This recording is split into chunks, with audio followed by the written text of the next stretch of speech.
Yeah, I'm gonna bring some more home with me. I had, an appointment with Haley at 11, but I'm gonna try to open some stuff and do some stuff that will be great for that. Yeah, this book is amazing. I'll print it for me tomorrow, okay? How many pages is that? Uh, And let's see.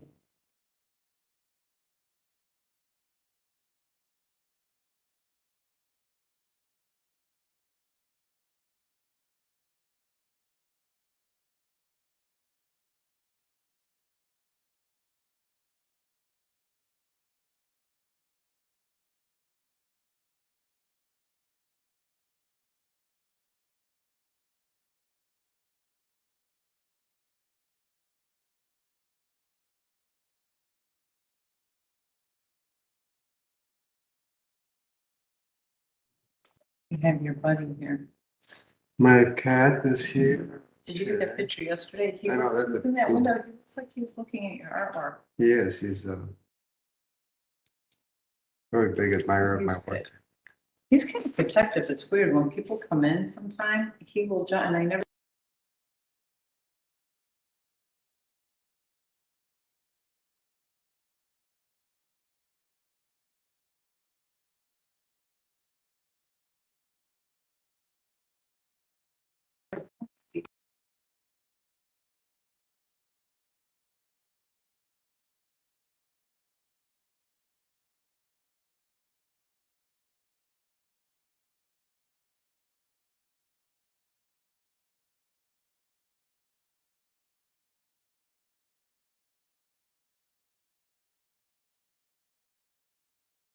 I can get on my email and call that woman and find out. This is more of a pain in the butt. I like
Morning.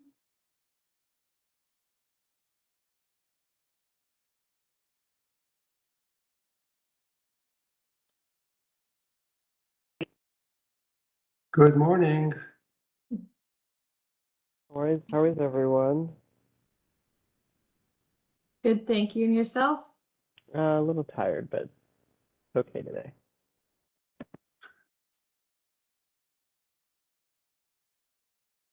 We're all in our places with bright, shiny faces.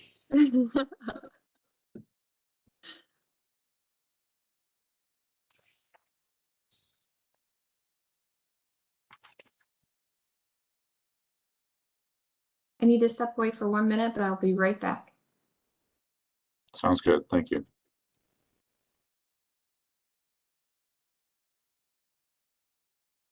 Can you hear me? Loud and clear.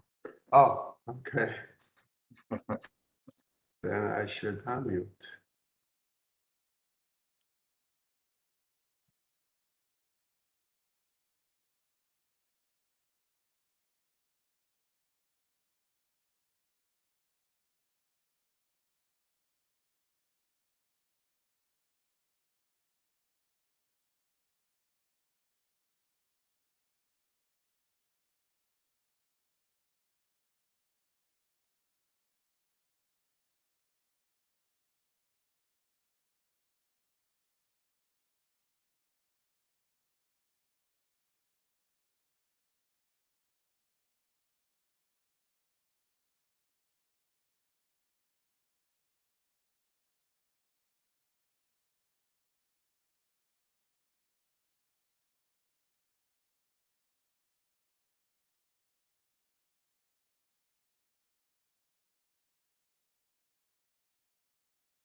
Julia, I think we have a quorum and our first applicant is here, so we can start whenever you're ready.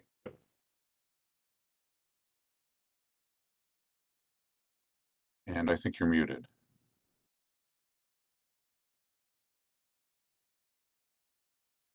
There we go. That's better. All right. We'd like to welcome everyone to the May 12th Landmarks Commission meeting. In compliance with notification requirements of Ohio's open meeting law and section 101.021 of the Codified Ordinance of Cleveland, Ohio, 1976, notice of this meeting has been publicly posted. All boards and commissions under the purview of the City Planning Department conducts its meetings according to Robert's Rules of Order. Actions during the meeting will be taken by voice vote. Abstentions from any vote due to a conflict of interest should be stated for our records prior to taking any vote. In order to ensure that everyone participating in the meeting has the opportunity to be heard, we ask for you to keep your microphone on mute. Use the raised hand feature before asking a question or making a comment. The raised hand feature can be found in the participants panel on the desktop and mobile versions and activated by clicking the hand icon. Please wait for the chair or facilitator to recognize you and be sure to select unmute and announce yourself before speaking. When finished speaking, please lower your hand by clicking on the raised hand icon again and mute your microphone. We will be utilizing the chat feature to communicate with participants. The chat feature can be activated by clicking the chat button located on the bottom of the WebEx screen. Call-in users can unmute by using *6. All meeting activities are being recorded via the WebEx platform.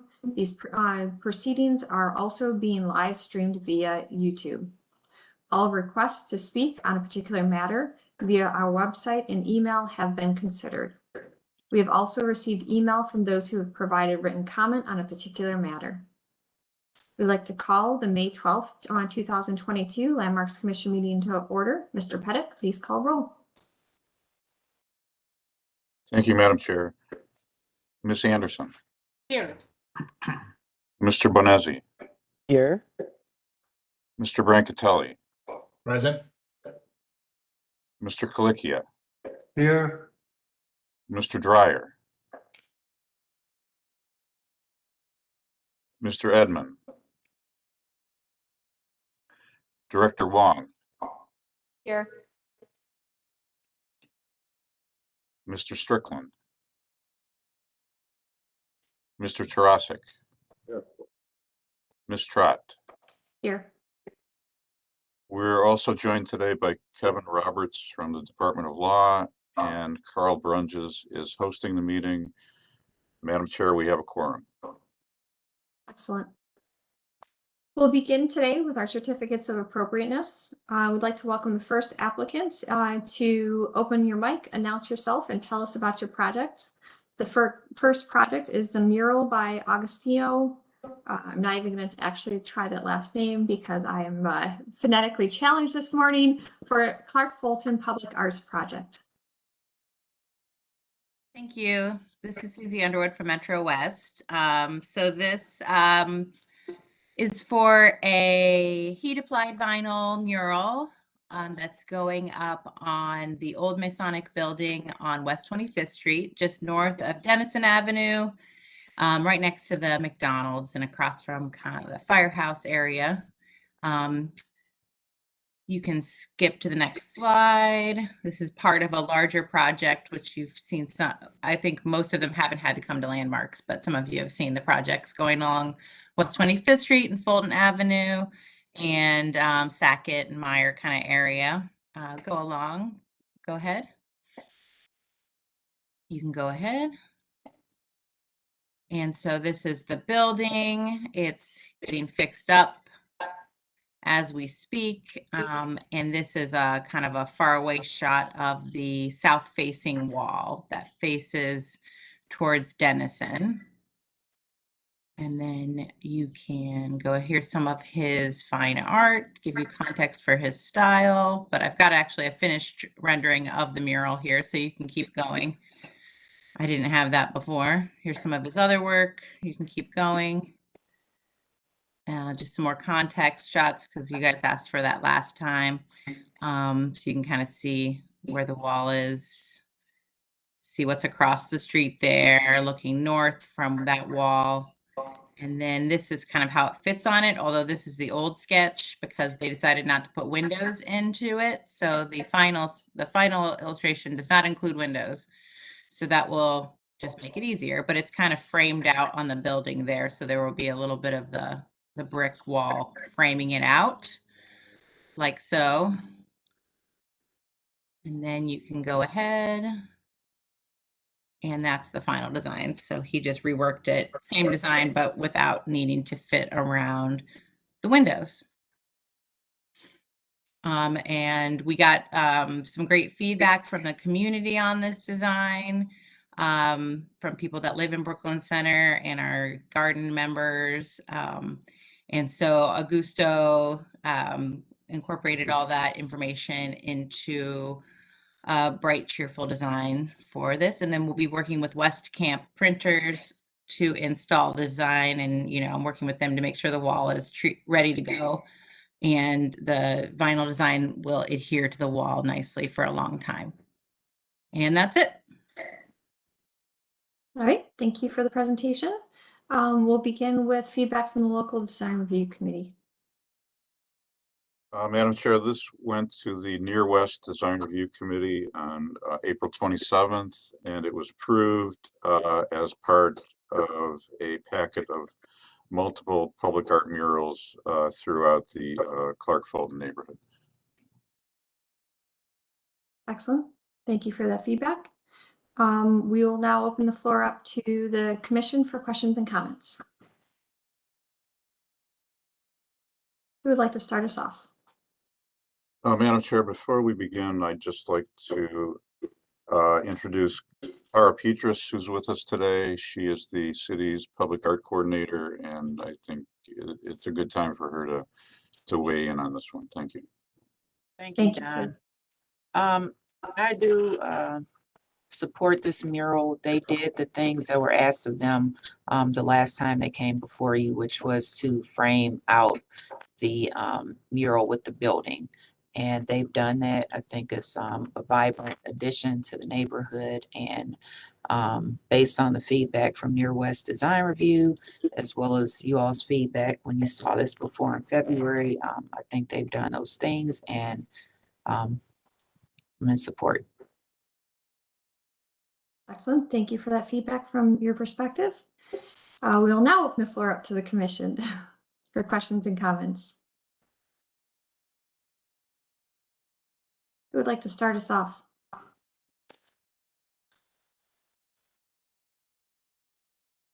Okay, well, I'll begin with my comments. Sorry, I have an allergy voice here, so sorry if I keep on coughing here. I think the revisions to the design do incorporate some of our feedback from last time, and I appreciate that it's been held back from the edges of the building, and I think it's a good addition to the neighborhood.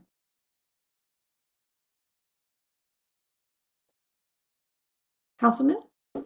Yeah, yes, thank you, Madam Chair. Same comments. What a wonderful mural and a wonderful addition. And congratulations also to the developer who's making great strides in that project step forward. I know that was a complicated project and had a few fits and starts, but is now back on track. So great design, fully supportive. Thank you for that feedback. Ms. Anderson? Thank you, Madam Chair. I know we are not supposed to comment on the artwork, but I think it's a beautiful mural. I think it's some very, very beautiful artwork.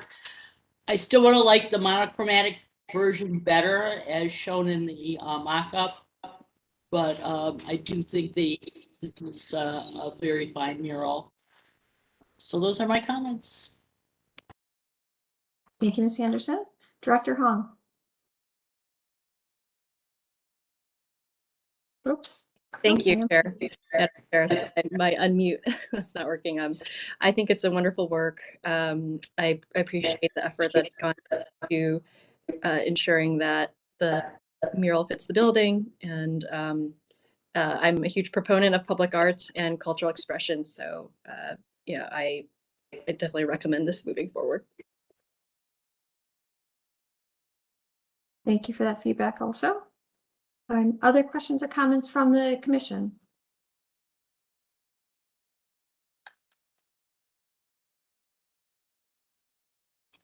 All right, would someone like to put forward a motion?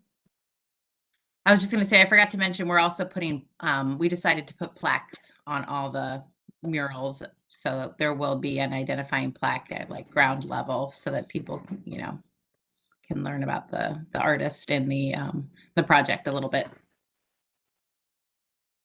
Thank you for letting us know that. You described the material you're going to use for the plaque. West Camp has done these nice metal plaques for us before that look really great. They're kind of engraved and really professional looking. Excellent. That will be attached to the brick below the mural, you said? Yes, probably much lower so that it's readable from pedestrians. Sure.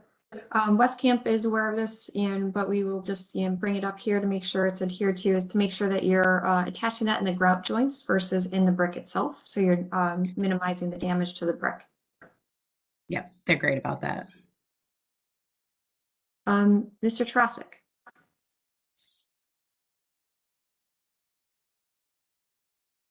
Oh, okay. If there's no further questions or comments, would someone like to put forward a motion? I move, we approve, Madam Chair, Thank you. As presented? as presented. Thank you. Do we have a second? I will second Director Huang. Thank you, Director Wong. So we have a motion, we have a second. Any further discussion? I just want to thank everyone. This is Costa, I'm the developer. Oh, hey, Costa. I want to thank everyone for their wonderful comments. I heard someone say about how rough it was to get this project underway. And yes, it is underway. We have all of our permits. We're moving forward. I don't know if I want to apologize that we got the monochromatic to be a colorful thing. That was a request of mine. I think that the specific area of the neighborhood had some kind of a depressed feeling to it.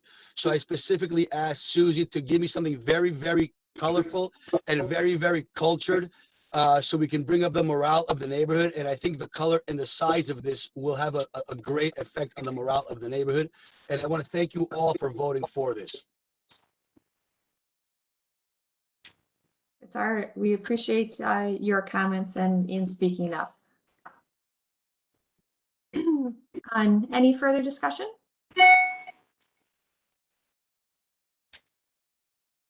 All right, Mr. Pettit, please call roll and announce the results. Ms. Anderson, Yes. Mr. Bonezzi, Yes. Mr. Brancatelli, Yes, Mr. Colicchia, No,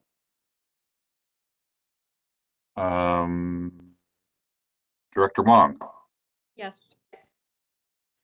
Mr. Tarasik, yes. Ms. Trott. Yes. Madam Chair, the motion passes 6 votes to 1. All right. Thank you. Congratulations, and we look forward to seeing your project move forward. Thank you. Thank you. We'll move on to our next applicant located on the Main Avenue Bridge at West 9th Street, Murals. Again, would the applicant like to announce yourself and please tell us about your project? Hi, everybody. Good morning. My name is Ian Meadows, and I'm representing the Historic Warehouse District Development Corporation for the public art implementation here at the Main Avenue Murals. Next slide, please. So essentially, this mural implementation is building on a lot of exciting momentum in past projects that have been completed in this same area. So if you see right here at this intersection of West 9th Street and Main Avenue downtown, there are existing lake and city murals with corresponding arrows that point in the direction. This was just the first in a series of additional enhancements and improvements to this area. There are always plans to add additional murals. Currently, Lighthouse Park right on West 9th Street is under construction. So that'll provide a new public space, a new amenity and seating area for the neighborhood. And again, there is also a Main Avenue connection study. So all of these previous efforts combined are really building momentum to invest, to enhance, and really help place make this particular part of the warehouse district. Next slide, please. So the artists, we have Alan Giberson. He was the one who previously completed the city and lake murals and also had developed plans to implement several others, which I'll get into here shortly. And then additionally, we have Ryan Jenke, who was selected for a large Main Avenue mural as you go down the hill towards the flats. And if you go to the next slide, you can see that there is a community process to help select these artists. So with the Historic Warehouse District board and place committee and a team of stakeholders, multiple different artists were vetted. There was also a community process that involved an open house that brought residents and neighbors to sort of view the artist's work, to provide feedback and sort of what the artwork should be like, and just to vet the artist itself. And through this process, there were sort of three overarching themes that came through for Ryan's mural particularly, and these included ways to celebrate the district's history, architecture, and add new color to the district as well. So those are the three ideas going forward that were prevalent. Next slide, please. So to give a little context into where these murals are going, so this is right at the corner of West 9th and Main Avenue. The perspective of this photo is looking down the hill under the Main Avenue bridge that'll take you down to the Flats East Bank. So we have mural 1, which will say Lighthouse Park by Allen, matching the same font and style as the city and lake murals. The next one will be the River mural, again by Allen, with the same style. And then the third one along the Main Avenue wall down the hill will be a large mural reflecting the history, architecture, and color of the district by Ryan. Next slide. So here is a rendering of the first mural by Allen, which is the Lighthouse Park. Again, the colors, the fonts, the style of it match identically to the city and lake murals that are directly across the streets. And again, the Lighthouse Park new public space that I mentioned is just to the left of this site, hence the arrow pointing to it. So this is another way to help placemake and identify this area while adding some color and covering up a currently graffitied eyesore of a wall. Next slide. And as you turn the corner, this is along Main Avenue as you go down the hill. This is where the River mural will be. Again, sort of building upon the existing murals, and this will be the final piece to sort of complete this whole series. Again, to sort of help placemake, to wayfind, and just add a dynamic and visually interesting pedestrian experience to this wall. Next slide. And last, here is Ryan's large Main Avenue wall. So if you can see in the existing conditions, there is a brick wall towards the right-hand side, and the left-hand side is this giant concrete wall. So the mural itself would just be on the concrete. So to help put reference into it, the right-hand side of the mural would match up with where the concrete ends and where the brick begins. And the inspiration and design about this, again, reflecting the history, architecture, and adding color. Each of these graphic elements on the mural is reflective of a physical element within the district, whether it's a piece of a sign that exists on a building, whether it's a specific architectural detail, really these unique abstracted pieces that sort of make you think and try to wonder, where did this come from in the district, and really create this thought-provoking, visually interesting, colorful mural that helps liven up this wall and adds some new life and color. Next slide, please. And this slide helps further put it into context of a rendering of what this would look like on the wall itself. So as you can see, it would be very large, very dynamic, and really captivating for pedestrians and anybody walking along this hill to help spruce it up. So with all of these murals together, it would really help create a dynamic space, really help anchor this intersection, creating a gateway between the flats and the warehouse districts, and adding some vibrancy and visual interest to an area that currently doesn't have much. And again, it would really complete a lot of the ongoing momentum and efforts here. So that pretty much covers the presentation, and thank you for your time. Excellent. Thank you for the presentation. We'll begin with feedback from the local design review committee. This was before the historic downtown design review committee on May 4th. The comments were that they recommend the district consider the inclusion of an interpretive sign. And Tom Sarinsky, who couldn't be here with us today, wanted to express his support for the mural. Excellent, thank you. We'll now open the floor up to the commission for questions and comments. Mr. Tarasik. Yes, Madam Chair, thank you. I'm a big fan and supporter of public art and murals like this. This is in my neighborhood, and I run up and down this hill into the flats all the time. I do appreciate the lake and the city sign that's there, and I think as one of the main corridors, if not the main corridor, going down into the flats from the city, something obviously was needed here, and I think this is a really vibrant and exciting, provides a very vibrant and exciting transition from the city down into the flats area. So I'm a big fan of this and very supportive of it. And I thank the applicant for their efforts here.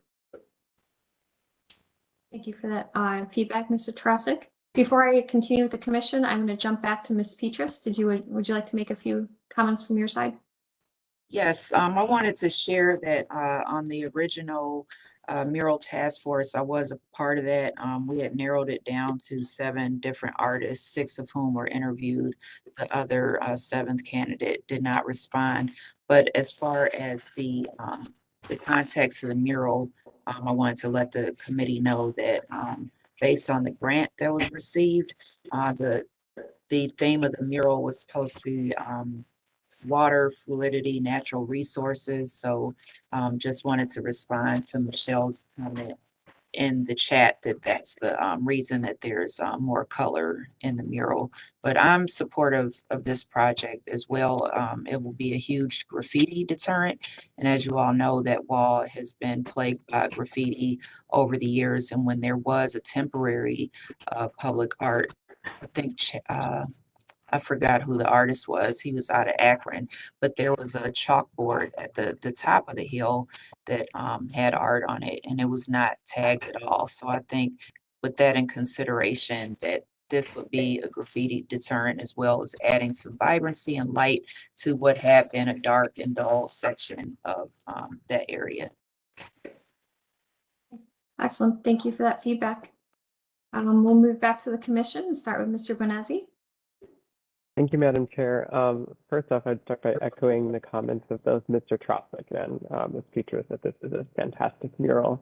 I'm always in favor of very graphic things. My whole house is filled with very graphic minimalist art, so I'm extremely supportive of the artwork itself.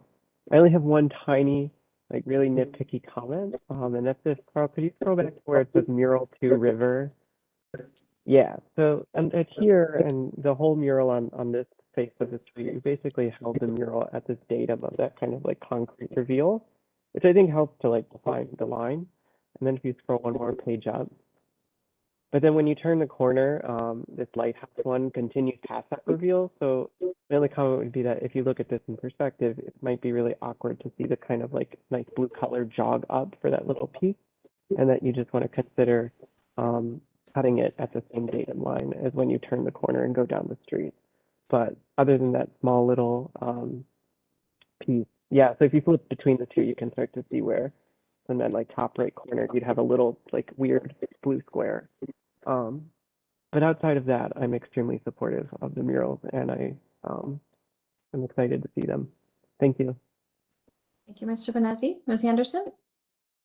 Thank you, Madam Chair. I'm happy to see them addressing the need to deter the graffiti and just lighten up the space, make it a little more warm and welcoming. My concern with the design is it's overall a little on the busy side. It just seems like a patchwork, and there's not a lot unifying. the design. You know, I'm not sure quite how to address that. I think there's probably several ways to do that, but that's my hesitation with this design. Is it just seems kind of busy. So that is my comment. Thank you. Thank you, Ms. Anderson. Mr. Pettit? Thank you. I just wanted to weigh in on Mr. Bonezzi's concern. There was a lot of discussion at the design review committee about the transition at the corner, and ultimately they decided that it should be resolved by staff. But they were very much aware that could be an awkward transition there. But I think staff and the artists can work it out on site. Thank you for that, updating us on that also. I will state my feedback right now. I'm in support of the murals. I think they're a great addition. I like the simplicity, the simple graphics of wayfinding and in that very iconic manner here, and really letting people understand, the directions, because it is a confusing area to people that aren't familiar with how to get to the river. So I am in support of that. My only picky comment here is, should the river be shifted to the current, on the image that's currently up to the right, so that you're not getting obstructed by the structure of the bridge. And overall, I like the graphics of the second mural. Since this is really a circulation area, I don't mind the quilt aspect of this in graphic, and I think it's really going to be a great addition to the space.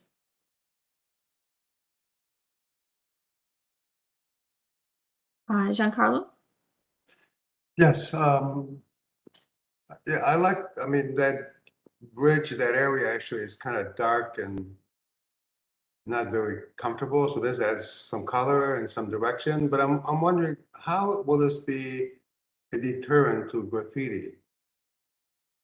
It seems like that's an important point, but I'm curious, why wouldn't the graffiti people just continue doing graffiti over this? Why is that? This is Tara Petrus.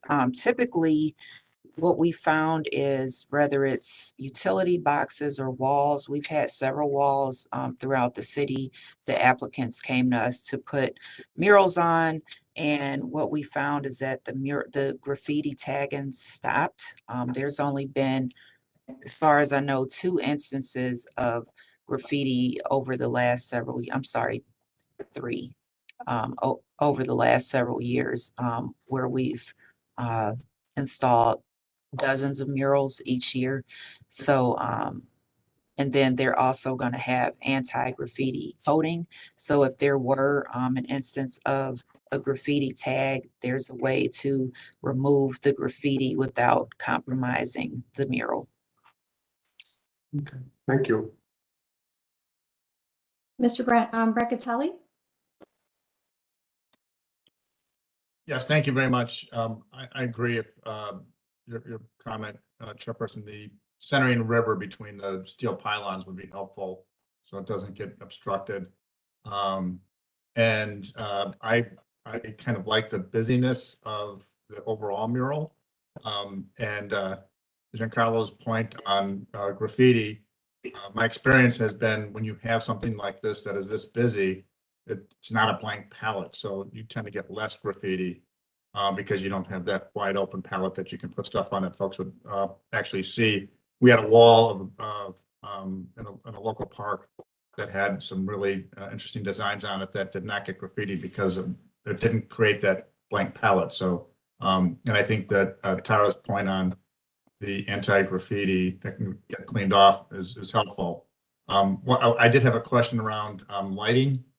Are they doing additional lighting or changing some of the lighting down there? At this time, I understand that there will not be lighting. That's it. It's a little dark as you're going down that hill.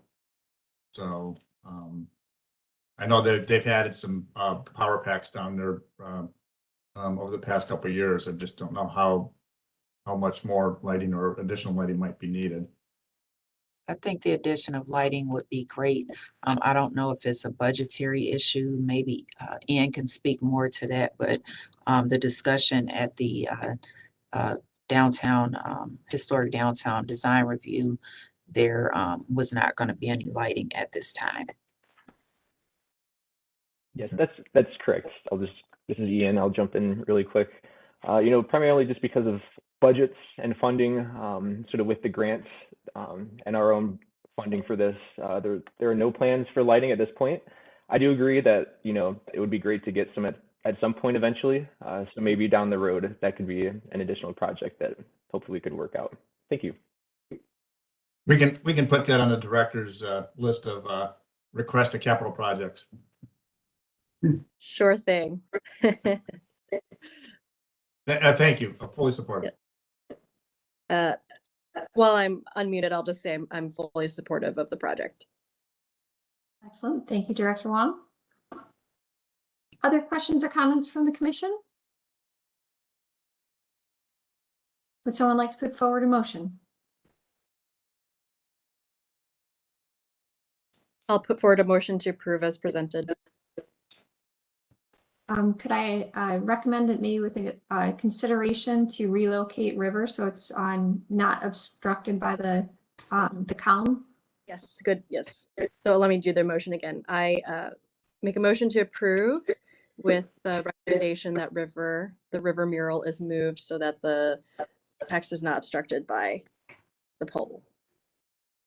I do have one question before you go to the commission for the vote. And where do they intend to locate the interpretive sign that was recommended? Right, that is something that we'll still have to work out. Again, at this point, we don't have the budget or the funds necessarily to install that at this exact moment, but we definitely appreciate, you know, the comments and the suggestion of that, and we would look into it. After some further discussion about it, it would likely be somewhere on the wall, either, you know, right at the edge of the river mural and Brian's mural, or somewhere down along, you know, the pedestrian level that wouldn't block the art.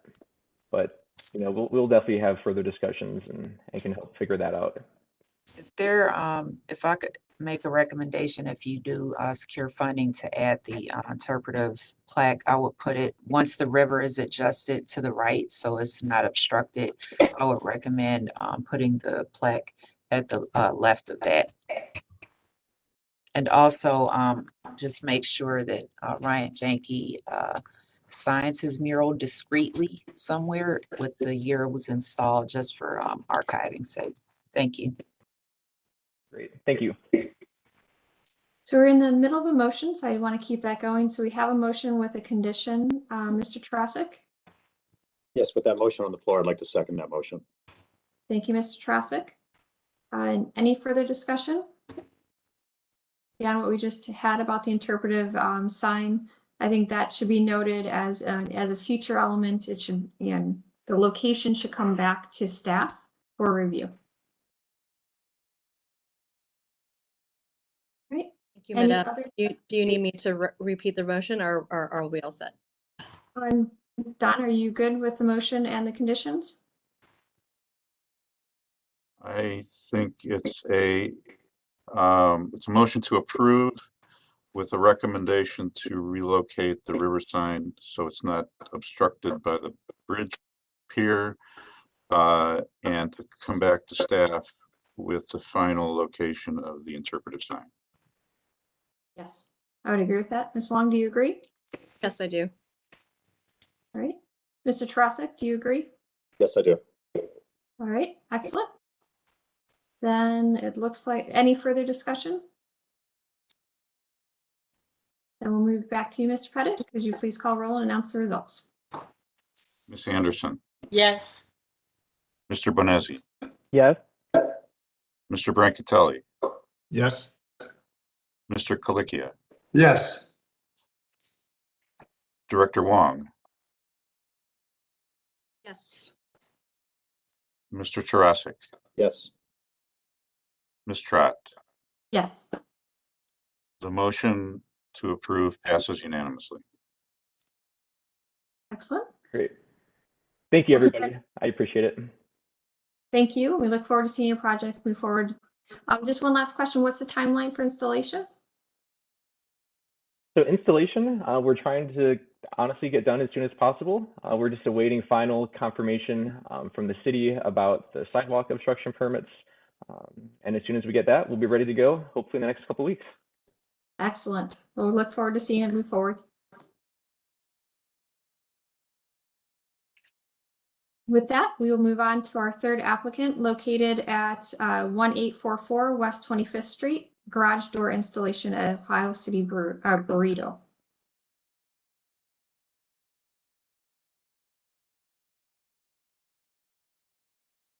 We'd like to welcome the applicant to open your mic and tell us about your project. Are they present?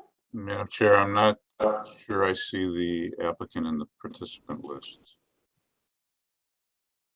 All right, shall we either table or move on? Which one, Don? I would recommend moving on, and I will I'll send an email to the applicant just to make sure he's still attending today. Okay, perfect. Earl, could you forward us past this presentation then? All right, we'll move on to our next applicant located at 4009 Clinton Avenue, addition.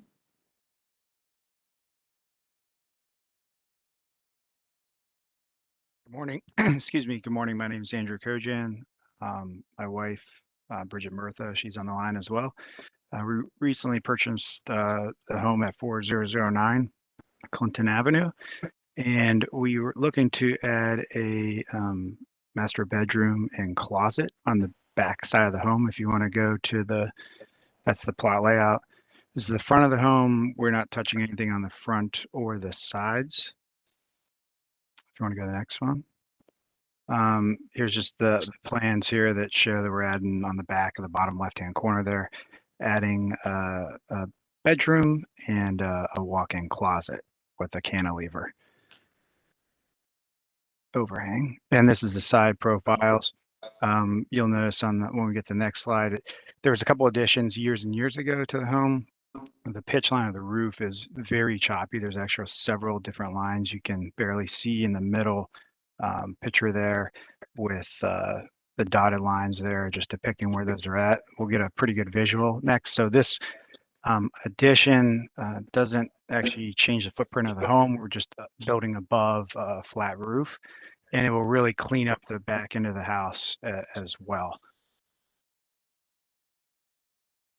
So this is the current state of the home. I was kind of describing where there's several different pitch lines. You can see there's 1, 2, 3, and the fourth one's in the back hidden. We would be building where that deck is now, and we'll just be bringing the original pitch line of the home from the late 1800s out all the way, so it's one continuous roof line, which will look nice. That's another. There's the original at the top there. So that will come out towards us as shown in David's drawings there a couple slides ago. And just side profile of the house.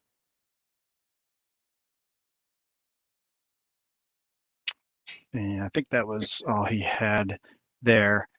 As far as materials on the back end, it was last week we met with Ohio City Incorporated, and the commission recommended, which we agree with, to go with, instead of vinyl on the back there, to match our neighbors, go with actually a hardy board product or something similar to that, to stay away from vinyl. So from a material standpoint, I wanted to comment on that.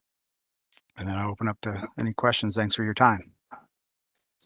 Excellent. Before we move on to questions and comments, I'll just ask the initial ones so that it eliminates future ones here in the future. Your roofing material?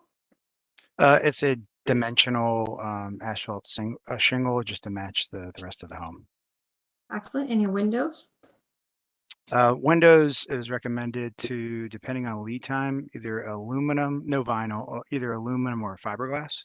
So depending on lead times, we actually have a baby on the way later this year. So probably go with whatever's quicker. All right, thank you. Appreciate that update. Mhm. We will start then with feedback from the local design review committee. I think you did a good summary, but on Carl or Donna, are there anything else to add? Or do we have a representative here? Yes, good morning, Madam Chair, members of the board. Nate Law from Ohio City Incorporated. Andrew stated the feedback perfectly, so he did my job for me. Thank you, Andrew.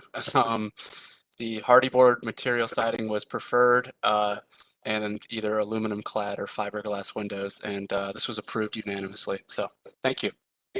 Excellent. Thank you for that feedback. We will then open up the floor to the commission for questions and comments.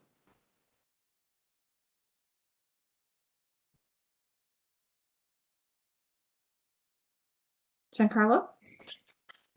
Yes, looks like I missed another snowstorm. So what's happening with that porch? I'm not quite sure. The porch will actually go away. So if you go to the side profile, go back one or forward one. There you go. So here's your side profile, top left. That's above and the right is above the porch right there. So the porch will be gone.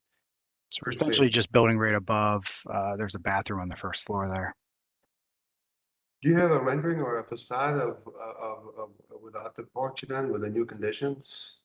The only thing we have is David's architectural in the center here, but essentially it's just flat across the back. Okay. With the two windows, the three windows there, I should say. Mhm. And then it'll be the hardy board going across to match the rest of the home color. Okay. And the facade materials will be matching the other part of the house? Correct. Yep, same color, same trim. Okay, thank you. Thank you, Giancarlo. Other questions or comments from the commission?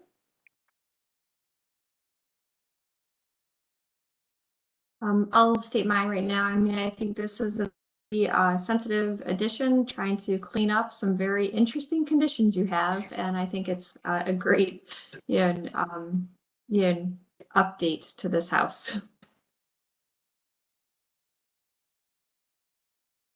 Other questions and comments from the commission? Mr. Brenner? Yeah, no additional comment, just would move approval. Congratulations. Thank you. All right. Well, if you'd like to turn that into a formal motion, then we can continue forward. Yes, I would like to formally move approval as presented. I will second that. So we have a motion and a second on the table. Any further discussion?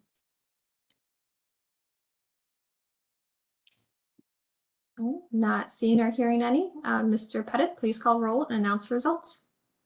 Ms. Anderson, Yes. Mr. Bonezzi, Yes. Mr. Brancatelli, Yes. Mr. Colicchio, Yes. Director Wong, Yes. Mr. Tarasic, Yes. Ms. Trott. Yes. The motion passes unanimously. Okay. Congratulations, and we look forward to seeing your project move forward. Thanks so much. Thank you. We'll move on to our next applicant, located at 3205 Archwood Avenue, window replacement and lead abatement.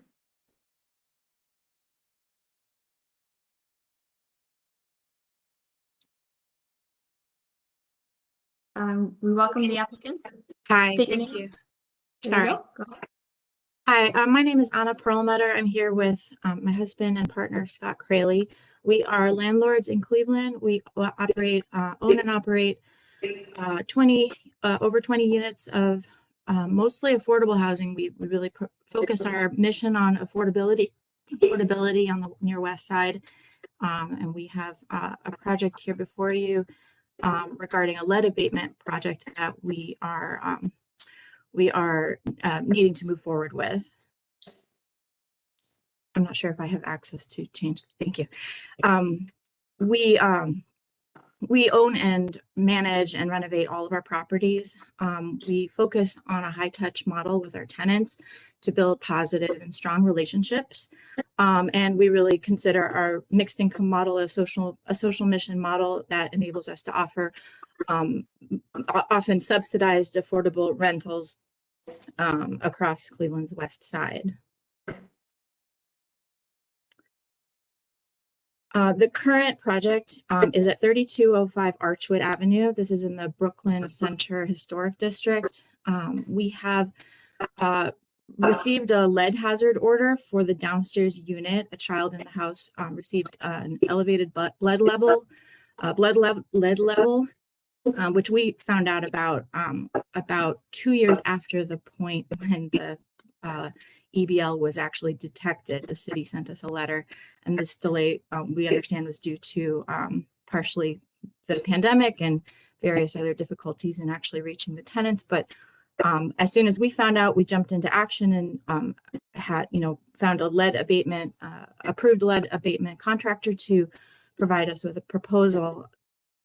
So we are actively working to address this issue through lead abatement, and the project at hand is proposing to do a full lead abatement, including a full residing, window replacement, and other abatement measures to make the house safe for children to live in. I'm going to pass this on over to my partner, Scott, to continue. Hi there, everyone. I'm Scott Craley. The lead hazard control order based on the lead risk assessment that was performed at the property is a standard protocol with the city when there's an EBL. Is first they have to establish jurisdiction at the property by connecting with the family of the poisoned child, which can often take some time, and in our case, due to resistance from the tenant who was concerned about the consequences of city intervention. And then due to the pandemic, took a very, very long time, which is deeply frustrating. But once we found out, we got a lead risk assessor out there. It is, a wood-sided house with wood frame windows, which, as is almost always the case in Cleveland, are all lead painted. There is some deterioration to the lead paint on the windows, which are particular concerns because that's a friction surface. The upshot of the risk assessment was that there are most of the exterior surfaces contain lead, and it's a long document that basically outlines what needs to be done to lift the control order. Our proposal here, the risk assessment technically only covers from, I think, like 10 feet down. And sort of misguided nuance of lead legislations that because it's the downstairs unit in which the EBL was received, none of the upstairs of the building, even though it's the same siding and same windows, is covered by the control order. Our proposal here would make this property safe for generations. Encapsulation of the wood siding with an approved vinyl and Tyvek wrap, as well as replacement of the lead painted wood windows with new vinyl replacement windows would basically eliminate these risks for the children that will be living in the property long term. Our estimate from our contractor, and again, this has to be done by an abatement contractor, as we have kind of limited options there. Our estimate was approximately $70,000 in December when we first connected with the Landmarks Commission. In that time, we've probably added at least $5,000 to the cost just because of the rapid inflation of prices and the dwindling supply of labor and contractors. But this was at the time that we reached out and were ready to start the project, was our estimated cost for the project.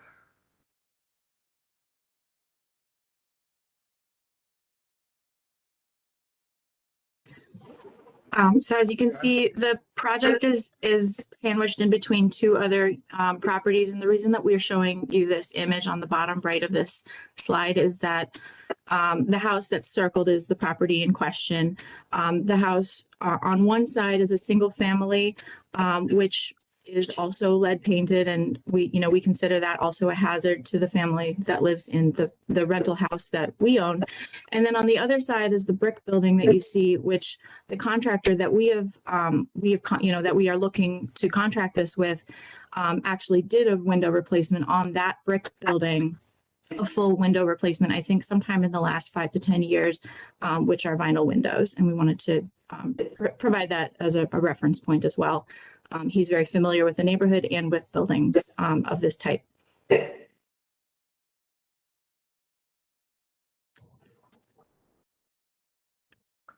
You can see here, there's, we've had some conversations through the design review process about the architectural feature up here on the third floor attic.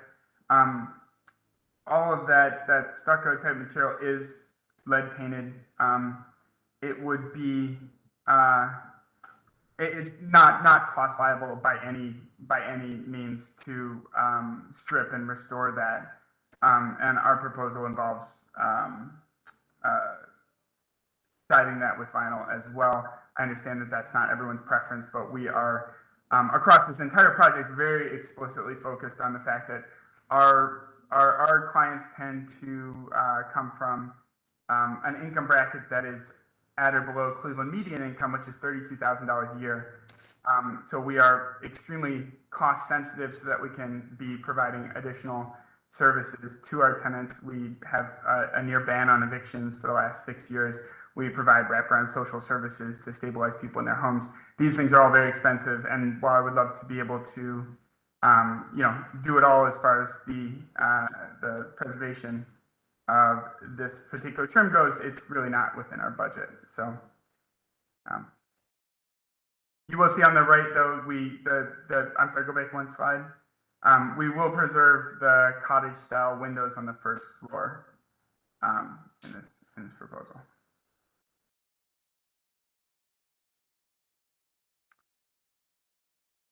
And again, this just shows the neighboring properties. Really kind of indicates the extent to which lead is a pretty extensive problem on Archwood.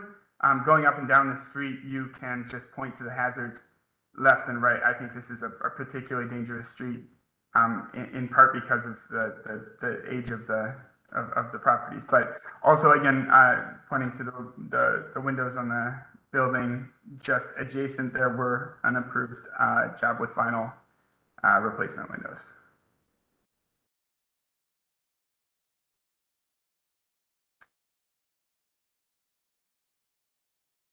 So we are requesting variance based on the preservation norms here.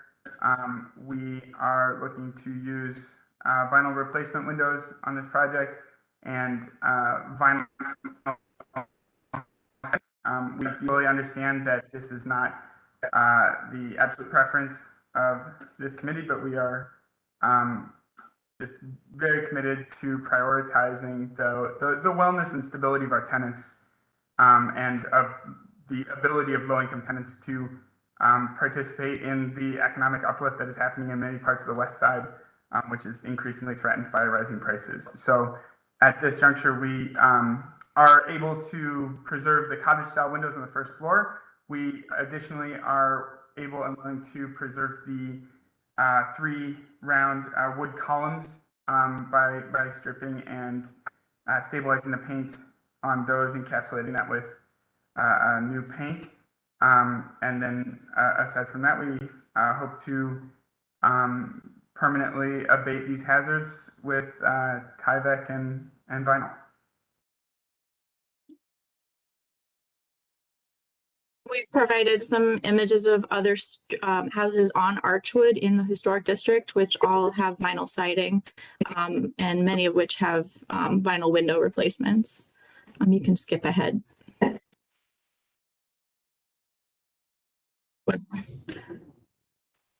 Thank you. The image on the right is a project that we also did. Scott, you can go ahead and continue. Yeah, this is a project we did in the Detroit Shirley neighborhood with a similar set of materials. As in this project, we would build out the window trim so as to sort of retain the character of that craftsman style exterior window trim, as you can see we did on this project. And this is an example of the work we've done in the past.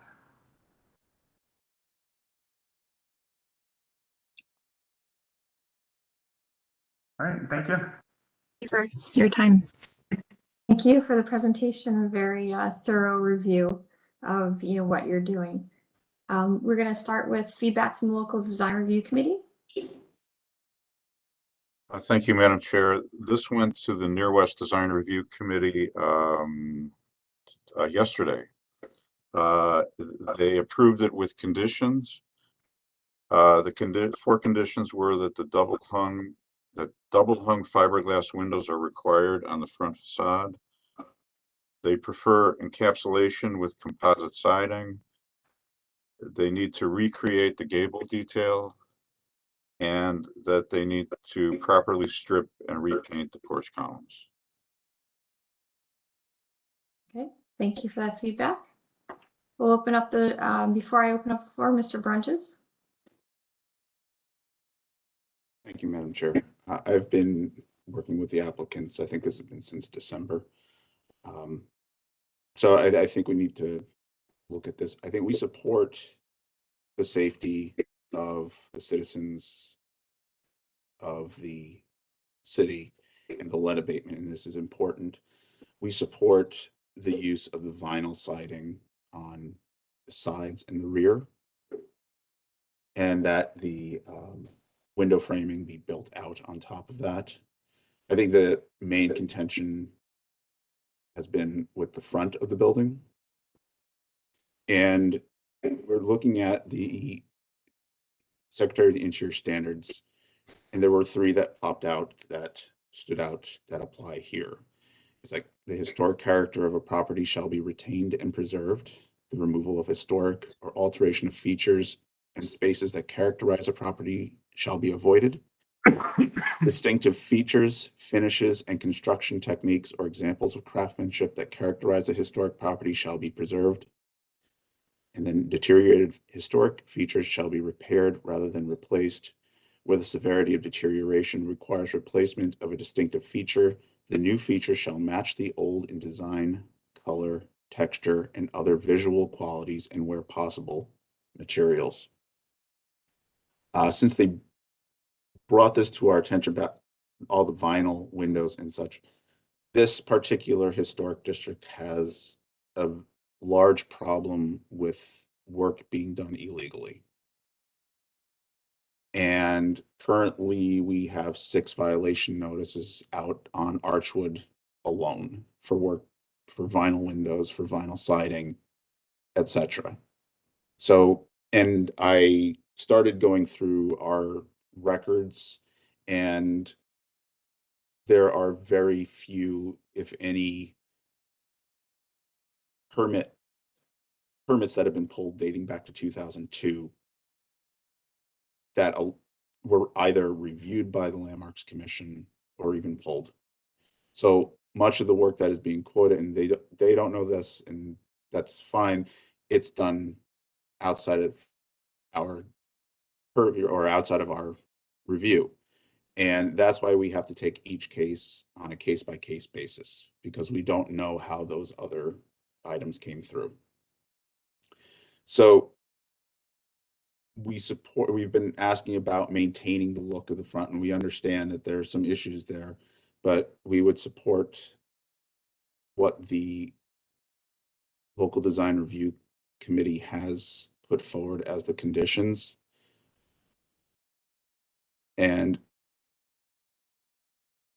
But we would support the vinyl on the sides and the rear.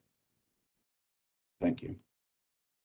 Thank you, Mr. Brunges. I appreciate that additional feedback. We will then open up the floor to the commission for questions and comments. And Mr. Brennan Catelli, would you like to ask your questions and or make comments? Yeah, no, please, if I can, what were those conditions again from the local design review? There were 4 conditions.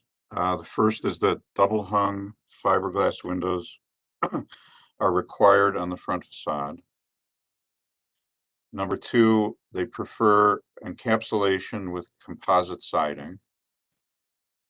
Three, recreate the gable detail. Four, properly strip and repaint the porch columns. And so if I can just clarify then, what was presented was to wrap the porch columns or seal the porch columns with the appropriate material. I think that if I'm just correcting, is that paint is with a sealing paint, a sealer paint? I can speak to that. Within our proposal, we were proposing to, yes, retain the porch columns as is by stripping and cleaning them as appropriate and then repainting to abate the lead. Our proposal does not include the other items. We kind of ballparked those after the design review commission or design review board yesterday with the contractor, and we're looking at at least 10,000 on the composite siding, 6,500 on the gable detail. We've already priced out fiberglass as a window upgrade, and that's coming in something like 5,000. Yeah. We're at the far limit of what makes sense to spend on this property if we're intending to retain it as a reasonably affordable rental property. Anything beyond this is just not viable. So the options really here beyond that are to either move it into the flip category where it goes to some homeowner who wants to buy it for an exorbitant price, or to sell it to one of the many people who are making offers on a regular basis and let it go back underground as an affordable rental that's sort of deteriorating. So it's unfortunately, I would love to do all those things, but they're just really not within the scope of the sort of business model we're operating here. Got it. And can we go back and look at what is being proposed for the detail of the gable? Yeah, our proposal is to side that with vinyl. And do we know, and Carl, do we know, is that gable an original design or that looks like an altered design?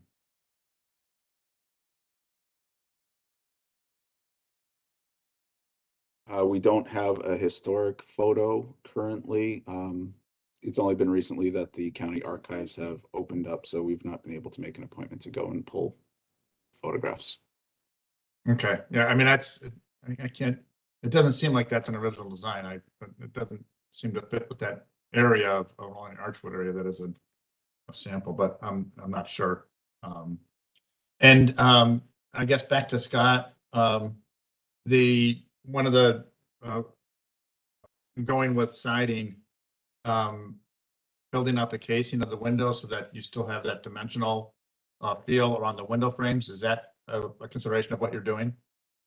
Yeah, that's fine. We could build them out as appropriate before wrapping them in aluminum coil so as to sort of retain that protruded character.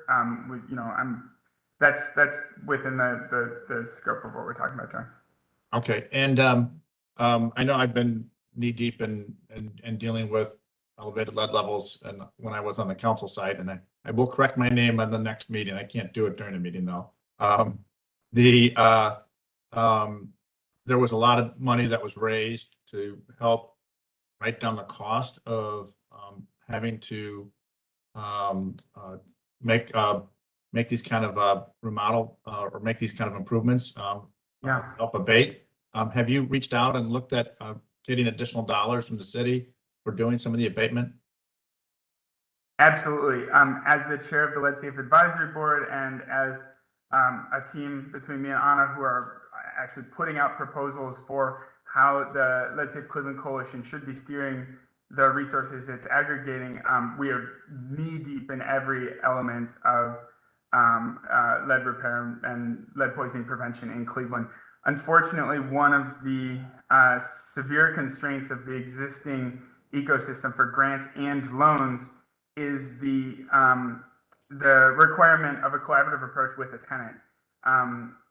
There are income restrictions that severely restrict the ability of CHN to distribute funds, And in most cases, the maximum they can distribute for a unit is something like $5,400 anyway. There's loans that are available up to, I think 16, but they're at 5.5% and rising, which is helpful to a point. But, you know, again, I just want to reiterate that, like, if you're looking at this property and we're trying to keep the rents in the $750 to $850 range for a 2-bedroom, which is even there a stretch for a lot of Clevelanders at and below that $32,000 median income, you know, adding $70,000 just onto the outside of the property before dealing with some of the other 100-year deferred maintenance that needs to be addressed is really even with some small amount of grants is really just kind of like stretching the viability of the project. Yeah, and it seems to have been, I mean, I hear that from landlords on a pretty regular basis that, you know, being able to access the resources as a landlord and still keep affordable. The unintended consequence of that is rising rent costs in order to, if you're doing kind of historic preservation, that makes it a challenge. So, all right, I think I've clarified some of my questions. I'll move on, please. Thank you, Madam Chair. I would also just jump in very quickly to say that because this is an abatement job, because it is, you know, a flagged EBL, not just a sort of, you know, the biannual certification that all landlords are required to do, the kind of funds that are available for remediation of properties for lead hazards would not go very far to address the issue at hand. And this is a specific issue that we're trying to work with the city. And, you know, we're prepared to pay a very considerable amount to actually get the house completely lead abated so that future generations aren't poisoned. The available funds are just, they're not really for that purpose, to be honest. Thank you for that feedback. Keeping things moving along, other questions or comments from the commission? Ms. Anderson? Thank you, Madam Chair. Yeah, I do want to acknowledge that lead hazards are a huge issue in the city, and the abatement must be tackled to keep kids safe. It looks like you're getting somewhere between $1,500 and $1,700 a month from these units. So, you know, it looks like it's a pretty good income stream. I don't have any issues with the vinyl windows on the sides and the back. The front of the building, though, even if that half timber treatment at the top is not original, I suspect it might be original. It's probably been there for a very long time. And, you know, I have to say, when I first bought my house, my first house in the city of Cleveland, I specifically wanted to live on a historic street. It wasn't probably designated a historic district at the time, so it was quite a while ago. But, you know, I moved to Franklin because I wanted to be on a street with those large homes with historic character. So I think maintaining the character of the street is very important. And unfortunately, this area doesn't really have a strong neighborhood group that is monitoring alterations to these properties. So people are getting by under the radar. But I don't think we should start a precedent here of allowing these details to be just cited over. I think we need to maintain a certain standard. Otherwise, why are we here?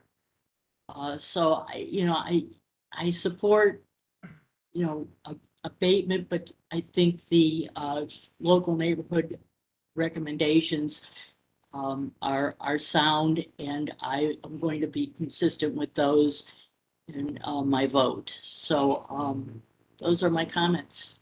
Thank you. Thank you, Respond to that, please. Yes, you can. Yeah, I just want to quickly note that if we're projecting gross revenues before accounting for vacancy at about 1,600 a month, we're looking at maybe 200 a month is going out in water, sewer, and trash. 200 a month is going out in taxes. We're down to 1,200. We've currently got 300 a month in debt on the property as is. So we're at 900, and for $70,000 of improvement to the exterior, we're going to take that 900 down by another 700. So we're making $200 a month if we have no vacancy, no problems, and no maintenance at this property. Once this work is done and it's been made safe for the tenants. I hate to say it, but this is unfortunately a zero-sum game. We can't have it both ways. We can have safe, affordable properties, or we can have a historic street for homeowners who can afford to live there. And it's not my choice to make at this juncture. It's your choice to make. Where do our values lie as a city? And how do we want to allocate our resources? Because it's great for the folks who can get the mortgage and buy the house if they want to live on that historic street. I assure you that my tenants are not able to do that. And that you won't find another landlord who's going to wipe a property's books out for years to come in order to abate these sort of hazards. I'd like to respond. Go ahead, Ms. Anderson. Let's keep it brief so we can keep the meeting. I will keep it brief.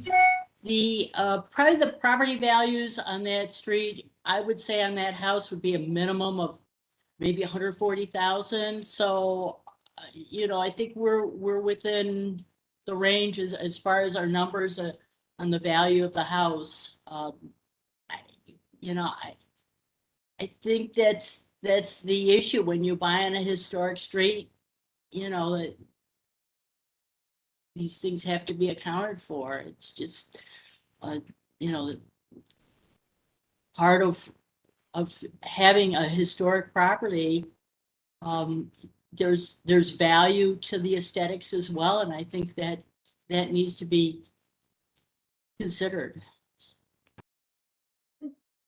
Thank you, Ms. To be Anderson. clear, we're maintaining all of the aesthetic elements that have been requested. The siding has already been approved by the design review board, and we already are replacing the windows with cottage style windows as requested to maintain the aesthetic value. So really all we're talking about is the type of material being used, which does not change the aesthetics in this case. Well, I'm referencing the half timber treatment at the top for sure. Right. Great. Let's keep the meeting moving so that we can get on additional feedback from the rest of the commission. Mr. Benazzi? Thank you, Madam Chair.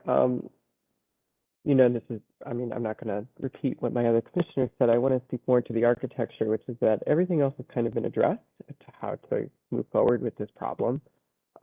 Siding is very, you know, despite the material changes of the qualities, I think from an aesthetic standpoint, it's easy to change that siding. I think the difficulty does come in is how do you deal with this half timber part without recreating it in a more expensive way? I'm trying, I've been sitting here thinking in my like bag of architectural tricks, how to replace that top part with vinyl, because the truth is, like, yes, the white might be linear, like vinyl is linear, but how to replace that blue area, and to not have a proposed kind of deep, you know, like it's one thing to say like, oh, we're just going to resolve it, but I think to not have like, you know, a clear set plan for how to resolve at least that top part, which is primarily, I'd say, at least 40 to 50% of what makes the front of the facade architecturally important and relevant. The rest of the house, I think, I'm not going to speak for anyone, but I would say for myself, I don't have any problems with, you know, doing the types of replacements you're doing, especially when you weigh in the, you know, the underlying things that this house has issues going for it, and the kind of resolved damage that has kind of come as we're part of this house. But this house is the contentious part, and I think my issues lie in not having at least a proposal of how you would reclad that in a very inexpensive material. I think just the verbiage of saying like, oh, we're going to replace it isn't sort of concrete enough to give us as a commission or myself the confidence to say, I know the rest of the house is going to be fine, but I don't know how that top is going to come across. I think maybe if there was a proposal or like, you know, a detail like of a drawing of like an idea of how to at least tackle that top half timber section, to be like much more resounding confidence. So I'm gonna leave my comments as there as I keep thinking. I'm gonna let the rest of my commission members speak. But thank you, Madam Chair. Thank you, Mr. Benesi. So I'll build on that a little bit. And is this plaster hot? Like, I mean, it has the lead paint on it. Is that the true reason why this is being replaced? Meaning, is there things like asbestos in this plaster that you're concerned about beyond the paint that is on the plaster? No, the only concern here is that it is, as the rest of the house is, lead painted, and that, especially given the porosity of the substrate there, is going to be prone to delamination for a long time to come, which is, you know, just going to inevitably fall onto that porch and potentially be tracked into the house, creating additional hazards. Okay. You know, I'm grappling with the same thing Mr. Benesi is, because we have a social side to this review along with the aesthetic side to maintain the character of the district. So you can see the quandary that we're in, because that is our duty here on this commission. I think this area is similar. The gable is what I'm struggling with, because it does provide the character to this house that does make it stand out from the rest of the houses on the street. I wonder, have you explored removing the plaster rather than just going over it and replacing it with like a hardy board with battens to recreate this design element? Trying to give you a more economical approach than, you know, doing it with plaster like it is seen here, but you emulate the details that are part of this house? One of the big challenges of using any sort of composite on a lead painted house that probably often goes unnoticed because, you know, they're either the contractor, the owner, or whoever's involved is not really noting that it's lead painted. But one of the big challenges is actually the demolition process. It's extremely difficult to remove wood siding, and I would imagine especially difficult to remove this sort of stucco without creating severe hazards for the people around it. It takes an elaborate system of tenting and personal protective equipment, et cetera, et cetera. And so the cost, again, would just be prohibitive. I really do appreciate the concerns here, and I do appreciate that there's a desire to figure this out. And, you know, if there was a desire to make it happen, I would be absolutely amenable to that.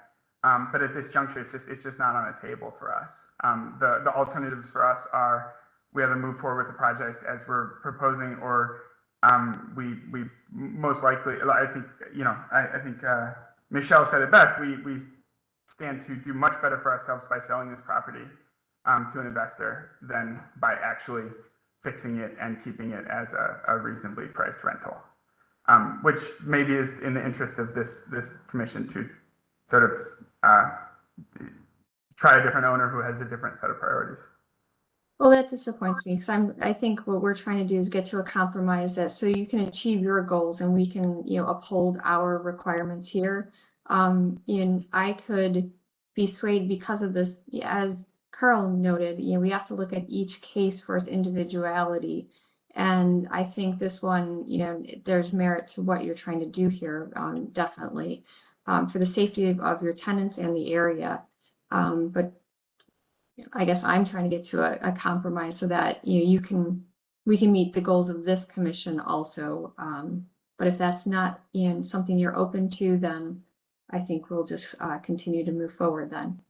Other questions or comments from the commission? Mr. Brancatelli. Thank you. Just maybe circling back on that cable again. Is there an option, Scott and Anna, to maybe look at doing an encapsulating paint as a first step while you do all the other work. And then if that does fail as may occur, then come back and look at then saying, okay, that didn't work, and or if other funding comes available.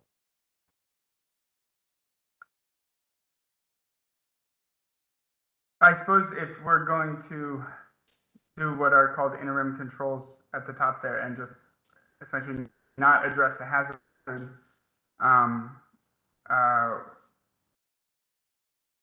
if we're moving forward with the rest of the project as is, we could connect with our contractor and determine what that would cost. We won't be able to abate the hazard there, but as far as establishing interim controls, it may be comparable to a siding option to get a temporary fix there. Yeah, painting is an acceptable practice for making lead safe. If it's tight and painted, it would pass the swipe tests.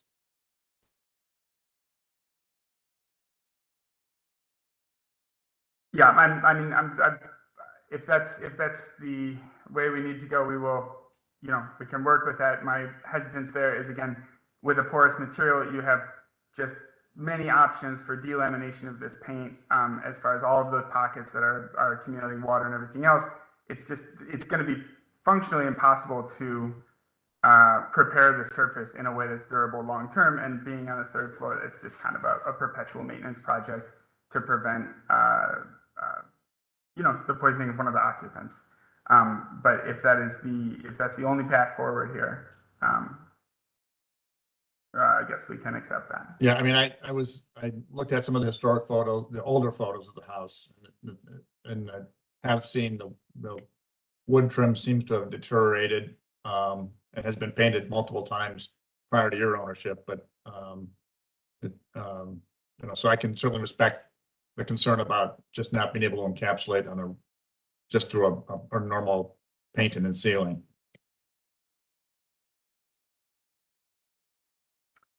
Yeah, if that's the only path forward here, as I said, we can work with that. Okay, thank you for that suggestion, Mr. Brancatelli. Other questions or comments from the commission?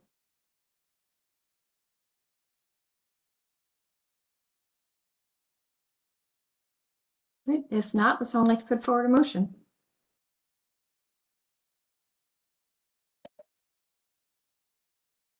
Mr. Brancatelli? Just to get the ball rolling here. I would move approval as presented with the condition on the gable to as a first as an interim measure to try and seal and paint the gable and keep it as shown, but do allow the window replacements. All right, thank you for the motion with the one condition. Do we have a second? I have a question. The windows on the front, are we going to allow the applicant to proceed with the vinyl, or are we going to adapt the local design review committee's suggestion? The intent of my motion, Michelle, was for all the windows to be replaced with vinyl. Okay, thank you. So we have a motion on the table to move as approved, or I'm sorry, to approve as presented with the condition to maintain the existing gable design and repaint it for encapsulation. Do we have a second? This is Jonathan. I would second it if we add just for the verbiage to maintain the local design review committees for conditions in addition to the top gable condition. Which the 4 conditions, I didn't write them down, so I'm going to go from the top of my head to make sure that we're all clear. Is you're asking Mr. Brancatelli to add the condition of aluminum windows on the front of the house, hardy board on clap siding on the front of the house. They had the same condition as for the gable, and I apologize, I missed the fourth one. The porch columns. The porch columns, which I believe they've already addressed. Is that correct? Anna and Scott? That's right, we've already addressed the columns. Okay, so they've already addressed that one. So, Mr. Brancatelli, do you agree with adding those two conditions, or is your motion stand the way you stated it? Yeah, right now my motion stands as presented. Does that answer your question, Mr. Bonesi? Yes, let me just think about it for a second. Okay. Mr. Brunges, is something you'd like to interject before I ask for a second again? Yeah, I just want to, it was for fiberglass windows on the front, not aluminum. Thank you for that It's a lower clarification. price point, and that was a consideration. Okay, thank you for clarifying that. Usually I write them down, but I don't have any paper near me today. Okay, so we have a motion. Do we have a second?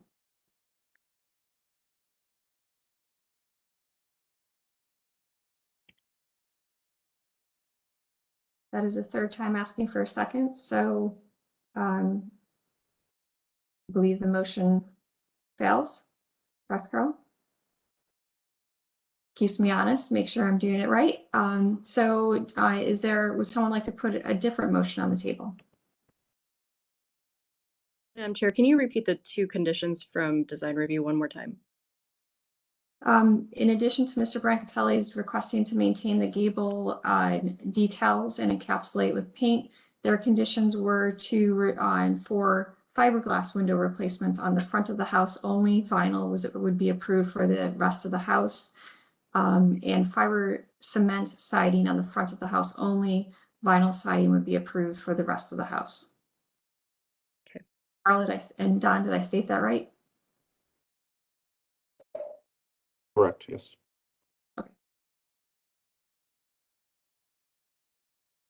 Giancarlo? Yeah, I think I would like those conditions, but does the owner have to approve them, or just suggest that it's part of a motion? The owner has stated their position on the three items, that they would be open to accepting the first condition, but they're currently not aligned with the other two. And then Scott, you can correct me if I misstated that. That's correct. We are open to the requirement on the columns, as well as to Ms. Brancatelli's request to perform interim controls as appropriate on the third floor, to retain it as is, but with stabilized for the time being. Mr. Brancatelli be willing to revise his motion? Mr. Brancatelli's motion failed, so someone would need to put forward a different motion. And Mr. Brancatelli stated that his motion, he did not want to add those two to his motion.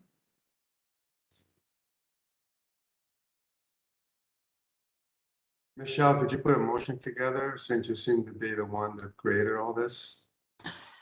Well, thanks a lot, Giancarlo. My pleasure. Okay, I move that we approve the project with the conditions that the half timber gabled would be sealed with paint, and that the two additional, or the other additional local design review committee proposals be implemented, which would be the fiberglass windows, hardy board siding, and the columns sealed with paint.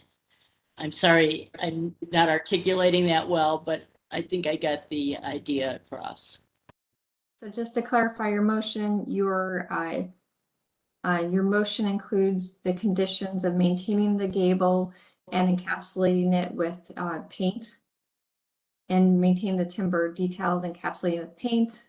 And the window replacement can be vinyl with the condition that the front is fiberglass. The vinyl siding is would be acceptable, but hardy board would be required on the front of the house only. Is that correct? Correct, thank you. All right, so we have a motion with 3 conditions. Do we have a second? I second that. We have a motion, we have a second. Any further discussion?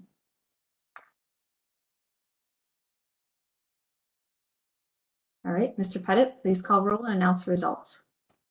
Ms. Anderson, Yes.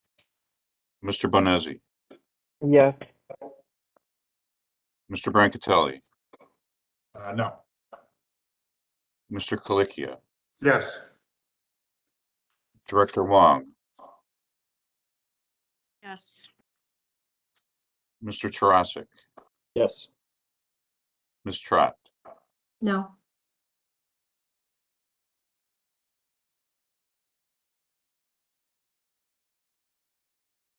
Madam Chair, the motion passes 5-2. All right, thank you. So the motion did pass, so those are the requirements to move forward with your renovation.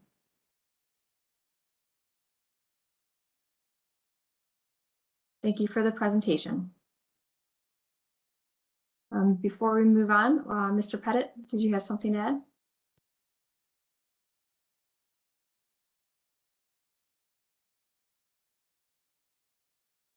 Don?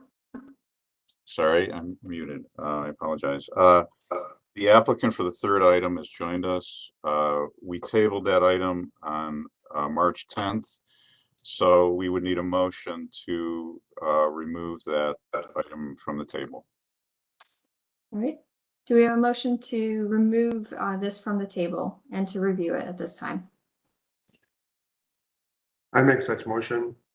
All right. Do we have a second? I'll second.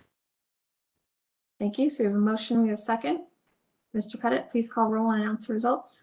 Ms. Anderson, Yes. Mr. Bonesi, Yes. Mr. Brancatelli, Yes. Mr. Colicchia, Yes. Director Wong, Yes. Mr. Tarasik, Yes. Ms. Trott. Yes. The motion is, the item is removed from the table. Thank you. Thank you. All right. We'd like to welcome the applicant. Please unmute your mic and announce yourself and tell us about your project. Good morning. Jeff Pizzulli, Ohio City Burrito. Here to discuss our window at 1844 West 25th Street.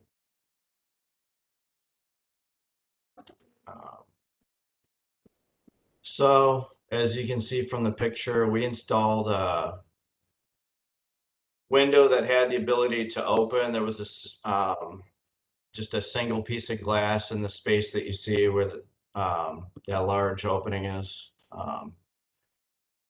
And during COVID, we needed to get ventilation in our space. So we installed a window that was the least intrusive, that matched the existing facade of the building, that matched the upper windows to the building, to the apartment above us. And basically just gave the window the ability to open. We didn't change anything about the window size, sill height, nothing like that. Nothing changed other than the fact that now the window can open. We did our best, like I said, to match the aluminum windows upstairs that you see there, that, you know, match pretty much identically to the window we put in, other than the paint color, which we're open to changing, if that would be more cohesive. So like I said, so during the height of the pandemic, our place is 900 square feet. We can get really busy with a lot of bodies in there. We needed some natural ventilation.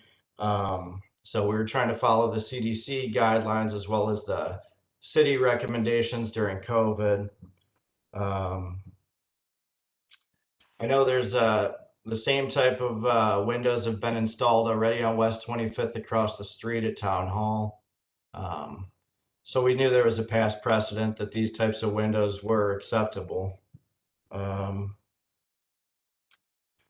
I spoke to my landlord. I think last time we spoke, there was people were asking if that original just single, well, I guess double window pane that was there existing was original, but he told me actually that the storefront went through a renovation in 2004. So there was nothing original about that design, with just the piece of glass in there.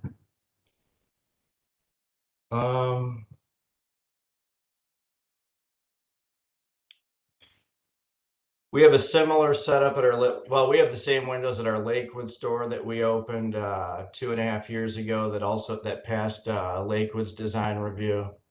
Didn't have any issues there. It's a pretty common type of window. It's pretty popular kind of style window for commercial use, for restaurants.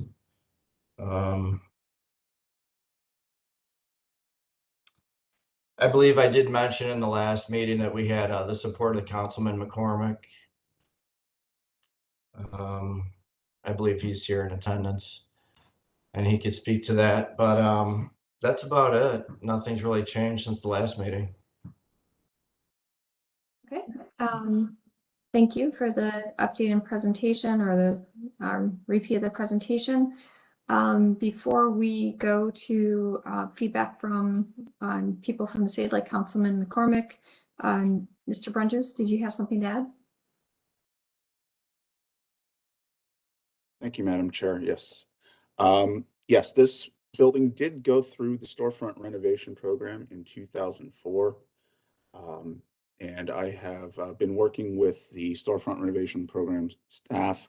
We have Mr. Daniel Musson with us today, who's going to give us some more context in a minute. This is not an original storefront, as noted. It is likely a third generation storefront. However, when buildings go through the storefront renovation program, they are required to meet the Secretary of Interior standards. So there's a look, a feel, and a way that this was supposed to fit in with the historic district. And again, as mentioned before, all projects are taken on a case-by-case basis. So we have to decide whether a roll-up garage door is appropriate for this location, even though it was approved at Town Hall. It may not be appropriate to this building in this context.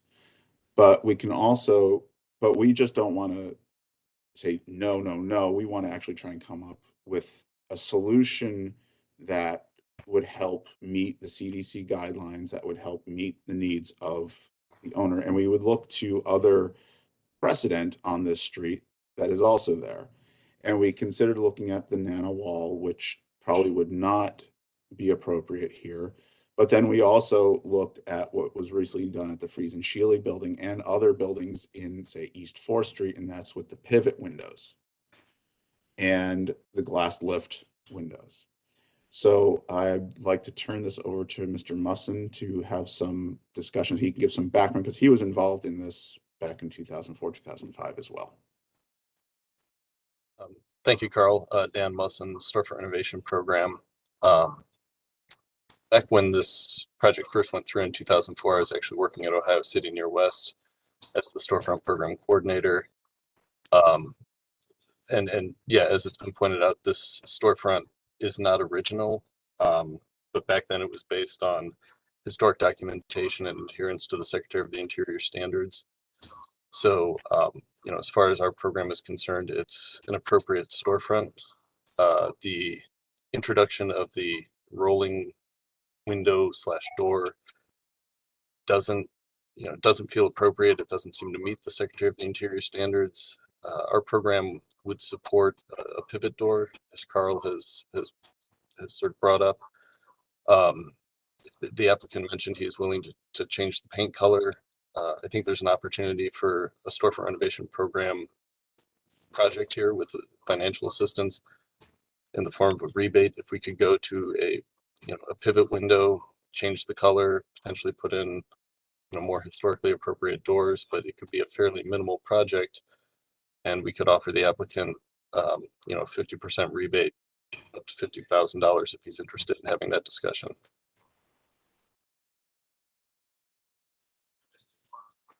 That's great feedback. Does the owner have any questions or comments to that before we move on?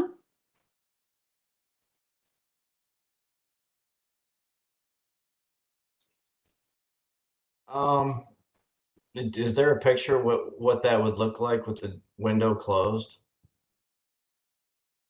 I mean, it's in the lower right Oh, hand okay. corner It's just there. It's that. essentially, Okay. it would look like a single sheet of glass.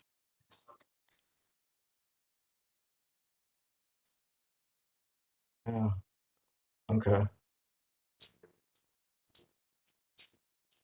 Madam Chair, staff would recommend, if after some discussion, that if the owner, since the Landmarks Commission is allowed to table an item twice per 161, would recommend tabling this again to say the 6 months that it's allowed for for Jeff and the storefront renovation program to get together and discuss this.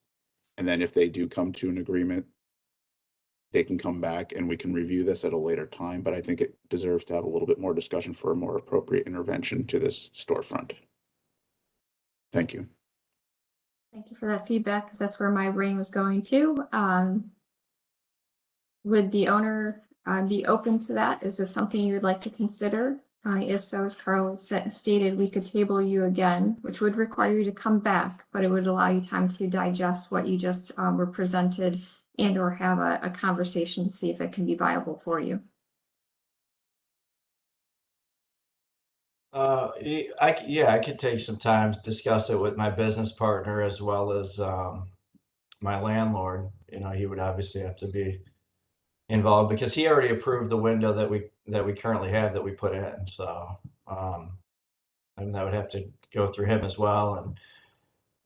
And yeah, the financial part of it would be a big part of it. I'd have to see that, like, somewhere that has this kind of window and see if it's something I even like or would want. I'd have to take some time and research this window because that'd be a lot of work to start back from scratch. Okay.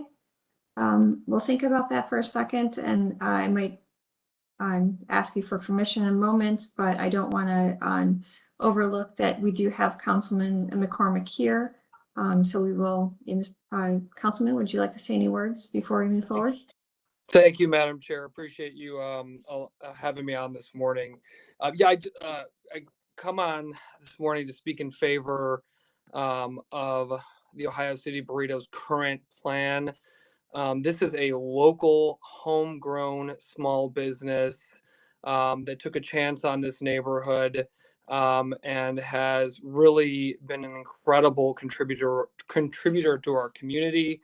They got slammed during the pandemic, not only at this location, but also they have a catering business. So, of course, when events dried up, that also impacted their business.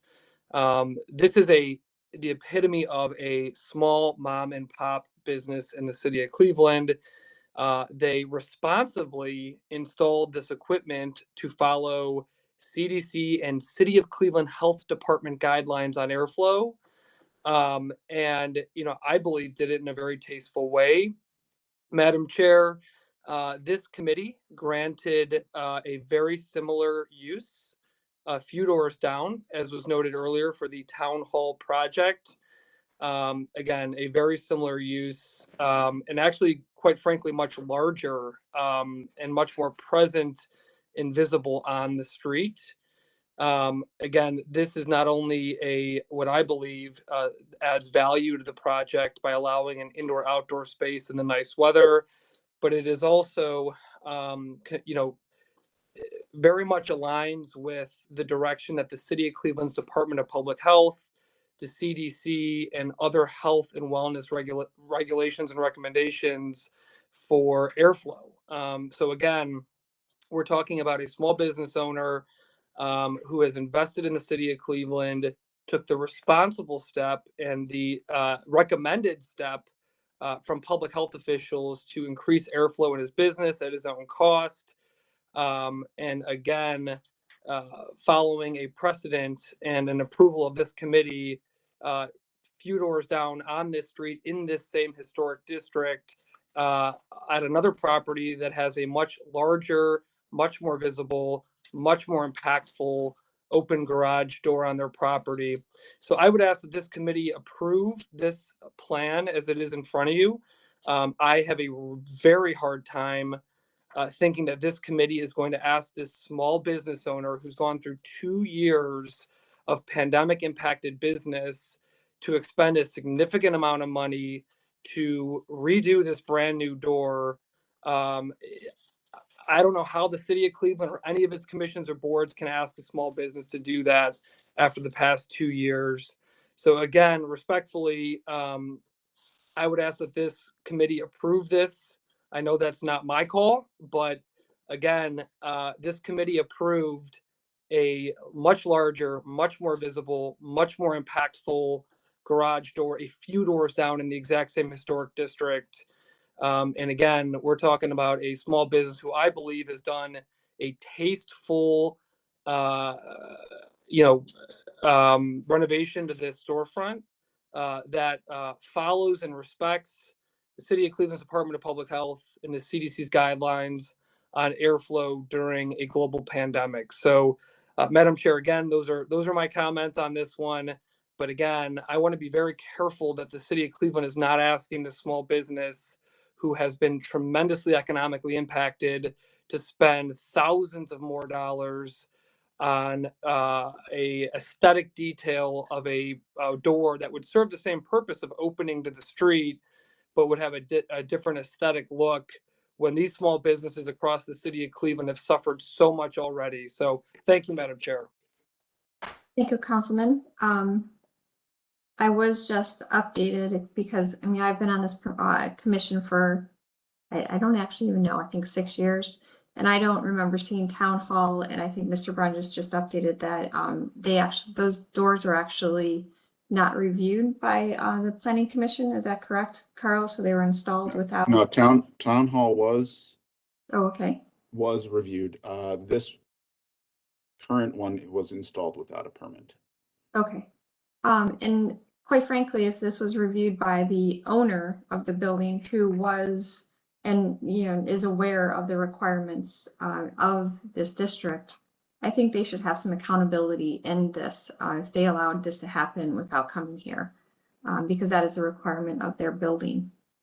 Madam Chair, if I may, and I agree with that, and I'm not saying that. I believe in respecting the process as well. I believe in respecting this commission.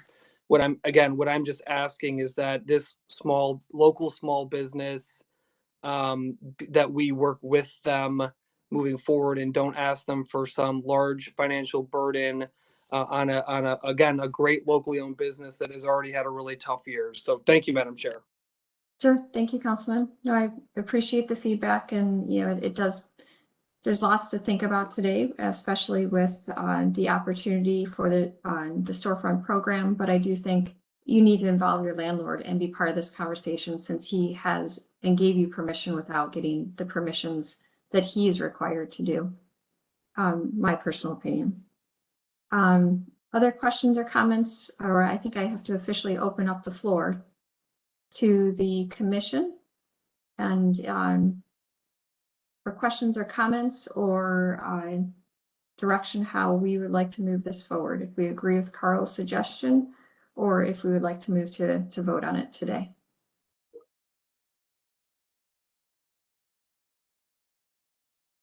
Who would like to comment from the commission? Mr. Trosick? Thank you, Madam Chair. Is it my understanding that if we were to table this, it would require the consent of the applicant? Is that correct? Correct, which he did state earlier that he'd be open to, but we'd have to ask him again. Yes. Okay. So would it be appropriate to revisit that at this point in time? That if the applicant is willing to table this to have further discussions, then we could vote on that. If not, then we could have further discussion on whether to proceed with the proposal as presented here. Sure. Jeff, and I apologize, your last name isn't coming up in my screen. Would you like us to table on your application so that you have time to discuss this with your landlord and with the storefront program, or would you like to have us move forward with the vote? You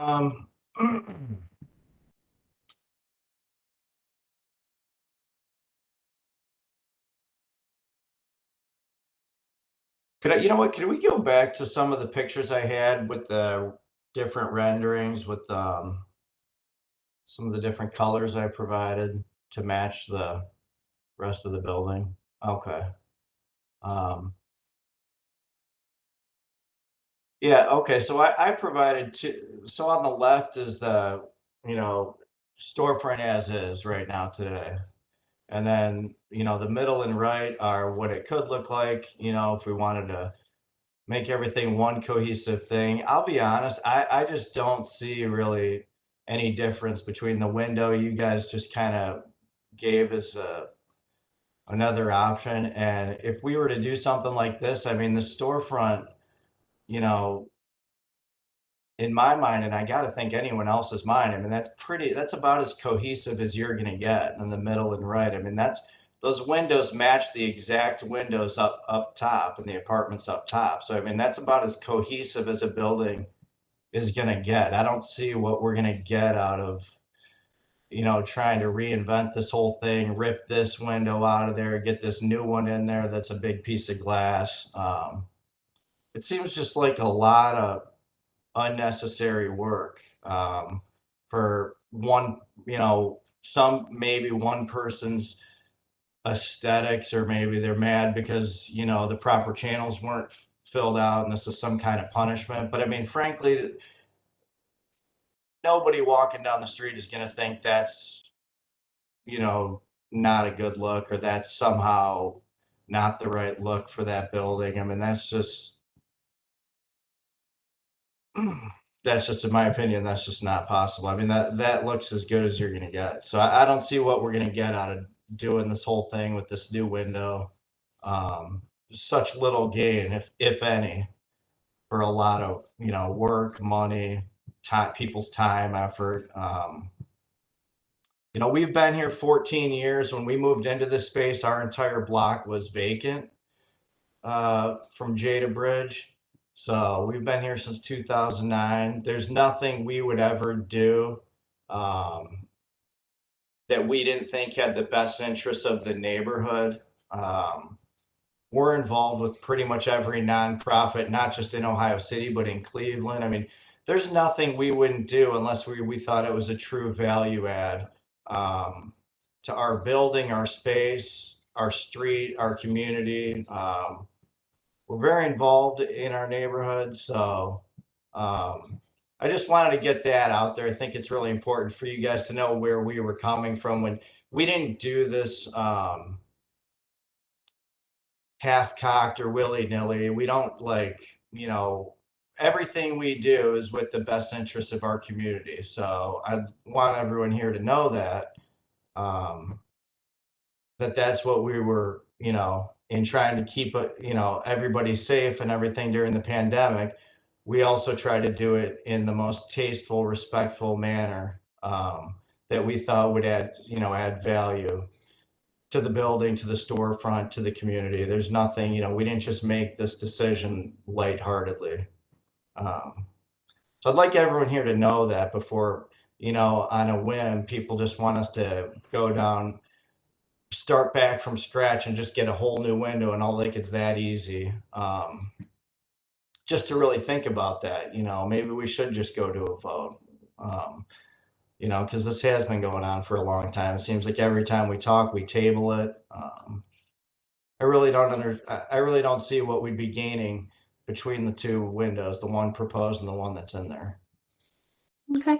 And you know what, actually, my business partner is actually coming in now. If I could have a minute, maybe I could fill them in with what we've done so far in the meeting. Sure, absolutely. If you need a minute, we will, if we can take a 60-second break, and then we'll reconvene here in a moment. Can I ask for a point of clarification, please? Yes, Giancarlo? So we have, it seems, two issues here. One is aesthetic, and the other one is the client wants the window to be openable. Is that correct? Well, I think the replacement of the window with the overhead glass door is the item in question here. Yeah. Since it was installed without, the review of this board or permit. So we're trying to move it forward, and the applicant has put on the table the opportunity to change the colors of the elements on the building to help get acceptance of the door. Does that clarify it? I think so. I mean, if it were a single pane, which is what seems to be desired, how would it open? It would not be able to open, correct? I think the storefront program presented an option for a pivot door window. It's a door, but can look like a window, similar to the existing window or the previous window, I should say. But it does provide the ability for it to open. And it would open into the street or toward inside? It would open both ways. It would pivot at either 1/3 or half point typically. And then fold back right against the wall, so it would not be sticking out into the It side. would project out like an awning on both sides of the opening. Ah, okay, thank you.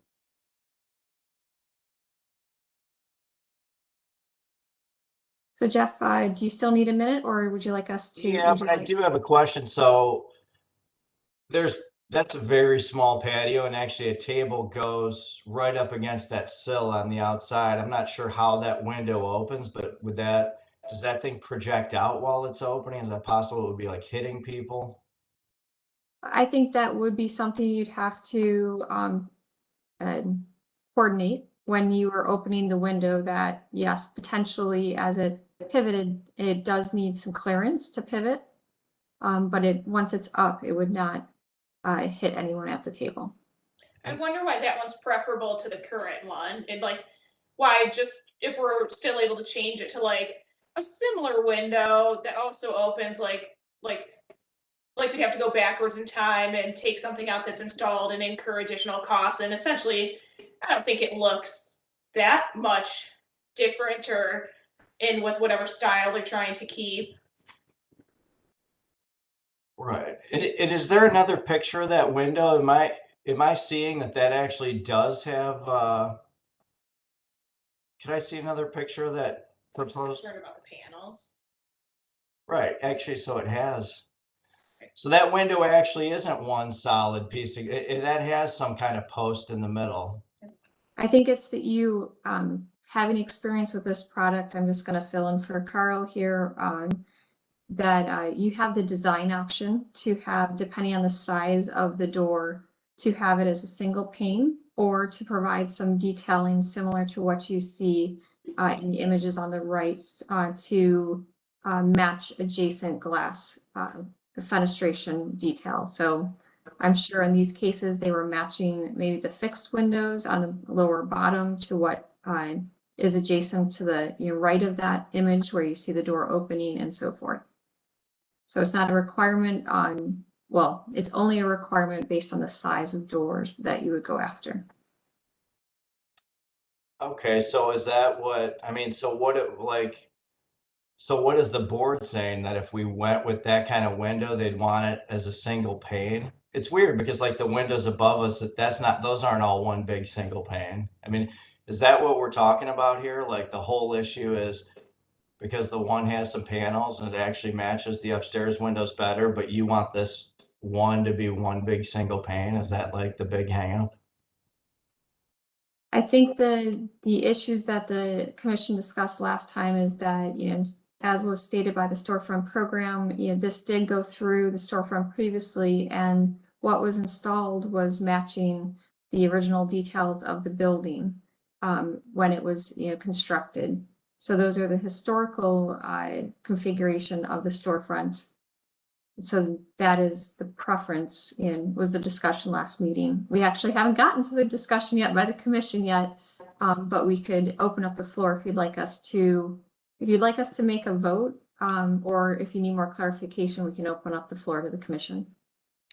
Well, also, yeah, so going along with that, is it my understanding that if they goes through like a storefront renovation, that really only has to stand by those kind of guidelines or whatever? I believe there's only like a 10-year, that was done in 2004, and there's only a 10-year kind of window on that, I guess, if you will. So we're kind of outside of that anyways. I think they've offered you a, Carl, what was basically to redo this since you're outside the window, and you could apply again for the storefront grant to help up to 50% on, the door.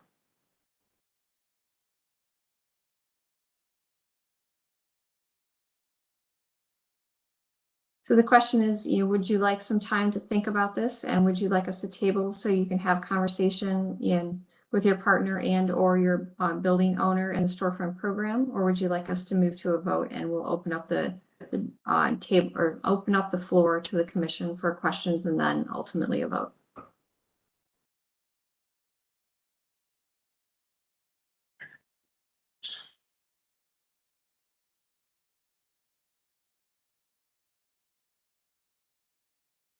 I see Councilman McCormick. Does he have his hand up again? I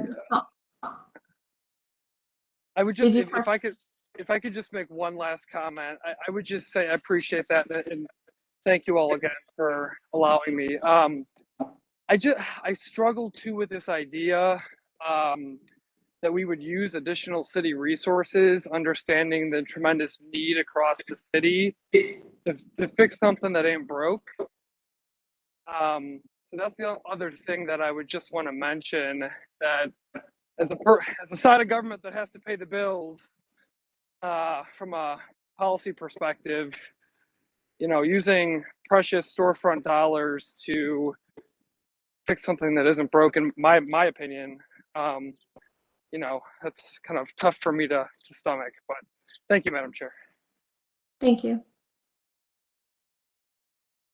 One thing that I haven't stated while you're clarifying that is that your anchor in this area has not gone unnoticed within the community and in the neighborhood at large.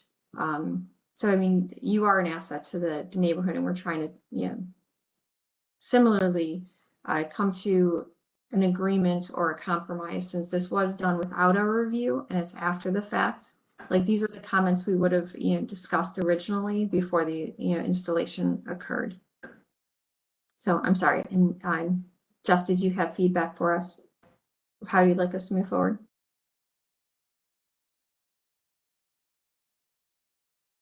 Okay, I understand. I understand all that. I think, what I originally stated and what the councilman was trying to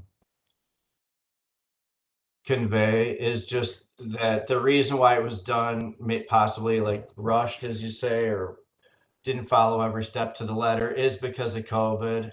We were trying to get open, and our space is 900 square feet. During lunch, we can get a lot of bodies in there. So we were trying to keep our staff safe, keep our customers safe, follow all the guidelines, get the proper airflow and ventilation that would allow us to be open to the public again. So with that being said, and we spent over $10,000 on this window. We we kept everything the same. We didn't change the window opening. We didn't change the sill height. It's the same exact window. All we did was give the window the ability to open. That's, at the end of the day, that's all we did.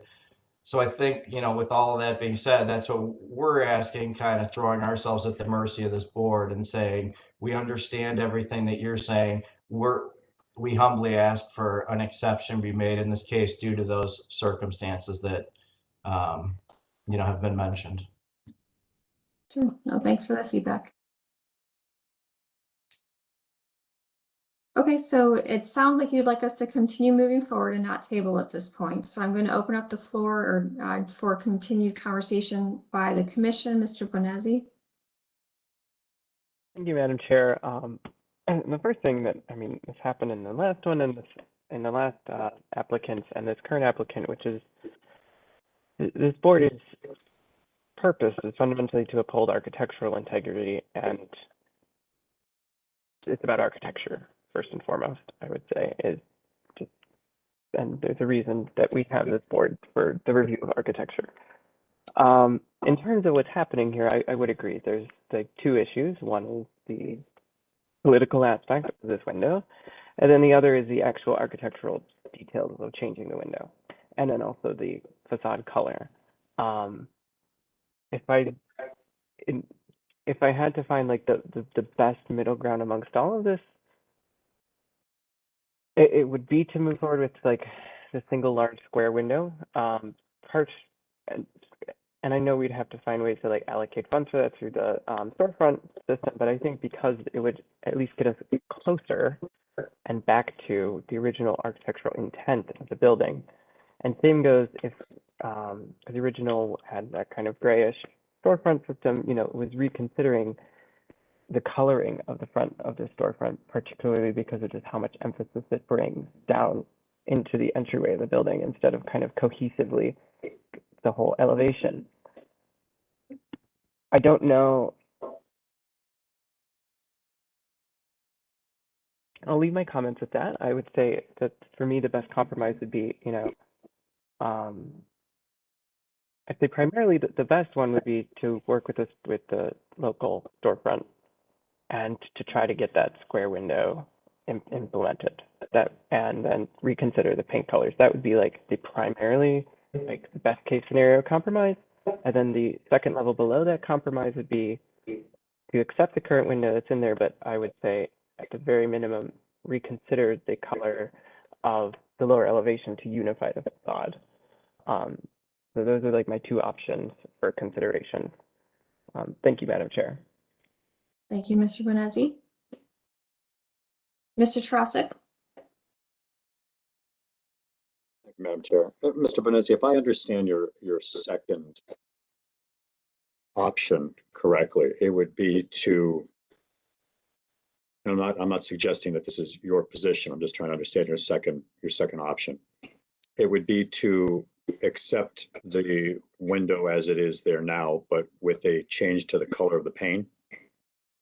Yes, and I always trip over my words, so that's my own fault. I think that reconsidering the color of the bottom of this building would subdue the building in a way that, you know, despite the like altered status of the window condition, that it would not be as prominent anymore because you make an additional change. It kind of counteracts that change, if that makes sense. Yes. I think right now, because it is quite literally a yellow recessed box, that there's so much attention brought to that storefront. I think minimizing the attention to the storefront can also minimize the alterations that were made to the storefront. So that's like the lowest of the like compromises, I think. I think that's the most economical compromise for everyone involved. I know a lot of us could argue about that window, but at the end of the day, if we make the storefront more subdued, it'd be less noticeable. And I would agree with that. And I'm looking at the three pictures here. To my mind's eye, what that suggestion would perhaps be the one on the far right. Correct. You know, I've made this comment many times, and we've seen this many times before in front of this commission, that there are many applicants that come here before the commission after the fact. Sort of, it's better to ask for forgiveness than to ask for permission. And those are issues that we struggle with here, and we've talked about a number of times.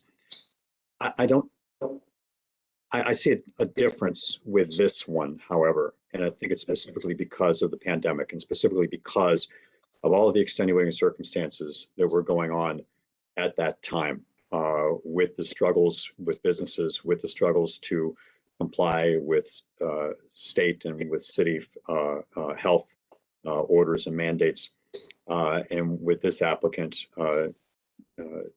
doing at the time, I think, what needed to be done to comply with all of that, as well as keep the business open. I do appreciate the Secretary of Interior standards. I truly do. But I think that we should also consider here the extenuating circumstances where I don't necessarily see this as specifically one of those applicants that are coming to us after the fact for approval once something has been done without this board's permission. I think we should take into consideration the extenuating circumstances that had happened during COVID, during the business climate, the health climate at that time, and really take that into serious consideration as we move forward here and whether to approve or not. I struggle with that part of it because I really do empathize and understand the issues here with that. Again, I'm not putting words in Mr. Benezzi's mouth, but if a compromise were to be the third pictures of the one that's on here, with keeping the window the way it is, but softening, if you will, the impression that it gives from the street and from the outside, then I think that should be something that the commission consider as a potential compromise here. Thank you, Mr. Trosik. One point before I continue on, Carl, do we have feedback of which was the original colors from the building, and were the blue colors for the upper windows what was installed in the storefront renovation program based on historic photos?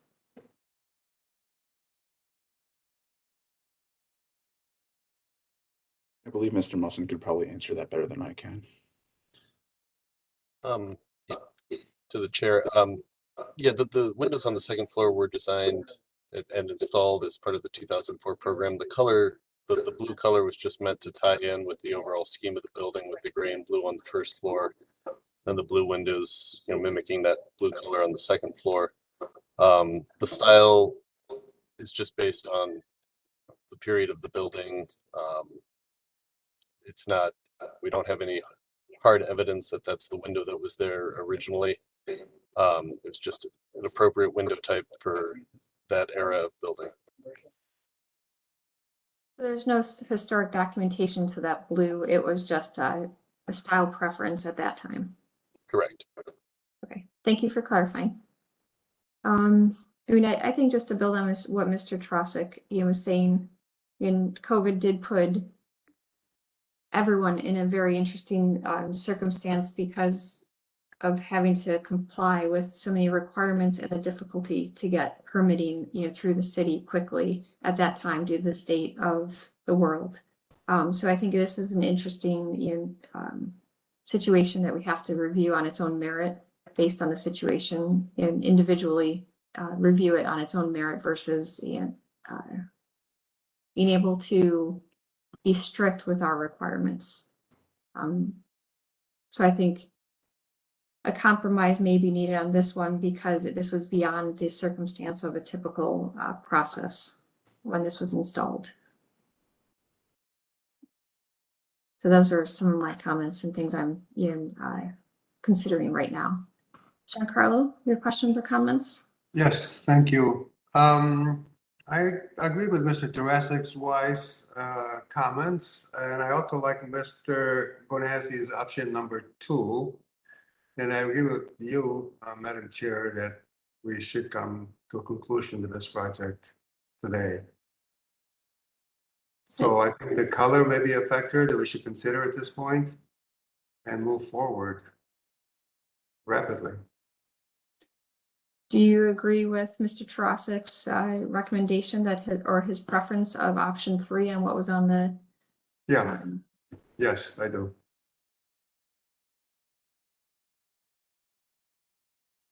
Ms. Anderson? Thank you. I support the desire to have fresh air coming into the space. On a day like today, you definitely want the windows open. I think COVID, although it was an awful thing, it really brought the idea of fresh air as something very important, and that's something that we really have not embraced enough. I think we do need the fresh air. I support Mr. Benezzi's comments. I want to point out that there are 2 windows in the front. You have the transom window and the large window below. If this had come before us Originally, of course, we probably would have all had the preference for the single window that tilts. But I could probably support what's there with the modification of the colors, like in proposal number 3. Those are my comments. Thank you, Ms. Anderson. One more comment. Can I make it quickly? Hello? Go ahead. Would we be able to, as part of our motion, include, should this garage door window ever have to be replaced, that it would come before us and, we could revisit this and possibly have the single pane installed? I think we can discuss that during our, when we get to motion as a condition. Mr. Brancatelli?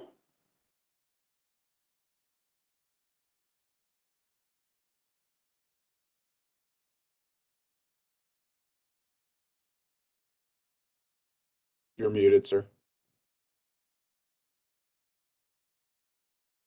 I just felt like Mike Polensek. Yeah, it would have to come before us anyway if there's a change from that garage door, if it had to be replaced. And I agree. With Councilman McCormick, it was a challenging time during a pandemic and having to be able to adapt. And for someone who's pulled permits before during the pandemic, it was a real challenge to get some of these done in a timely fashion and also meet the health standards that we needed for these small businesses. Just to circle back a little bit on the business itself, very familiar with it. It had received some funding from the city when I was on council, and it was just a great project in that area when there wasn't a whole lot going on down there. I look at upgrading the painting and going through those changes as a positive, and understanding the circumstances that we went through. If we were introducing an element that had not already been on the street, like at Town Hall, and this was a significant change from what's there, and a big departure, I might have more concern. But considering that that element had been approved by this body previously, I think going with the paint changes and that what was recommended earlier seems to be a positive direction. So those are my comments. Thank you. Thank you, Mr. Brancatelli. Giancarlo? Yeah, I think we should proceed with the color considerations at this point. Could I see the rendering of the current colors? What's going on there right now? I think that's the one on the left. Mm-hmm. And we were possibly discussing the idea of going back to the original colors, which is a light grayish blue. Or are we talking about some other colors at this point? I think with Mr. Bonezzi and Mr. Trosik, we're making the recommendation of the one on the right. The color on the right. Okay. I don't know, Mr. Trosik or Mr. Bonezzi, do you want to clarify that? Yes, Madam Chair. As far as I'm concerned, my recommendation would be, and when the time comes, I'd like to put forth the motion, but my recommendation would be to accept this as presented with the consideration of the color scheme that is on the right-hand side of the screenshot that's up on our screens now. And I would also agree with that. Well, that sounds like a time for a motion, unless there's, Giancarlo, you had additional questions or comments? No, I'm fine and I'm ready to hear a motion. Okay. Mr. Trosik, would you like to state that, is that your formal motion? Yes, Madam Chair. So I'd like to put forth a motion that we accept this and approve this as presented, with the one stipulation that with the proposed, and I'll just say to here, the proposed brown upper window frames to match windows on lower level, gray wood facade and gray doors, which is the third picture on the rendering that is presented here. also be approved. Thank you for that motion. Mr. Bonessi, you seem to support that. Would you like to second? Yes, I will second that motion. Okay, thank you for the motion and a second. Any further discussion? All right, Mr. Pettit, please call roll. Ms. Anderson, Yes. Mr. Bonessi, Yes. Mr. Brancatelli, Yes. Mr. Colicchia, Yes. Mr. Tarasik, Yes. Ms. Trot. Yes. The motion passes unanimously. All right. Well, thank you for your patience in this process. We hope as you continue to move forward, please come to us earlier than later if you're going to do any modifications, because we do want to collaborate with you to get the best results for both of us. And thank you for everything you've done for the community. Thank you, guys. I appreciate it. Thank you. Thank you. That concludes our certificates of appropriateness. We'll now move on to our concept plan reviews. We'll begin with the review of Bridgeworks at 2429 West Superior Viaduct, revised plans for new construction. Oops, is that correct? Carl? Correct. And you also have proposed demolition of the, as Oh. well. This is all tied Thank together. you. Perfect. And proposed demolition. We'd like to welcome the applicant. Please open your mic, announce yourself, and tell us about your project.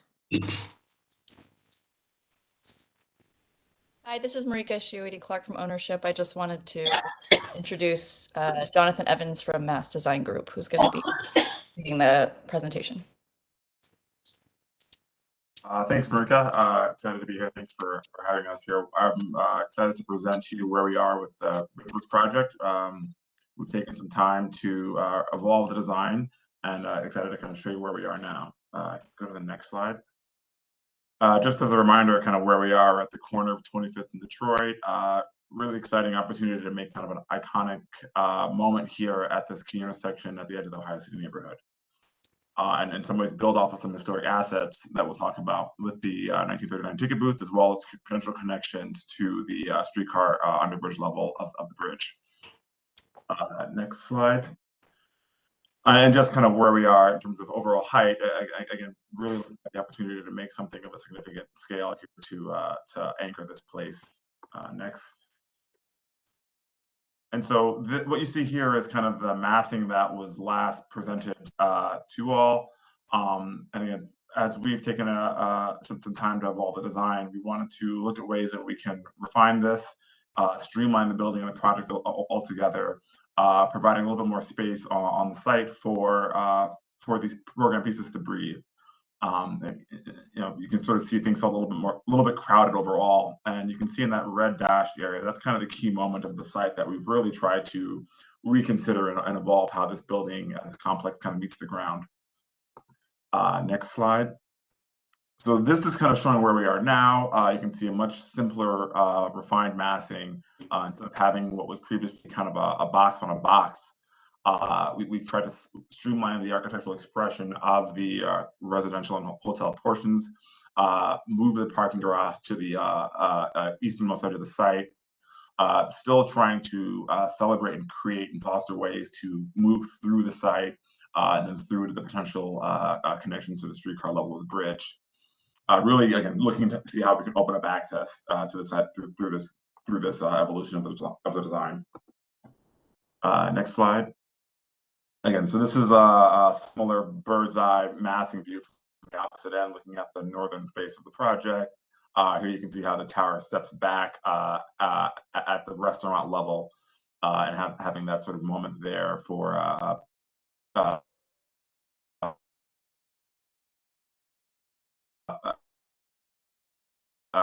dining. The hotel that's a drop off and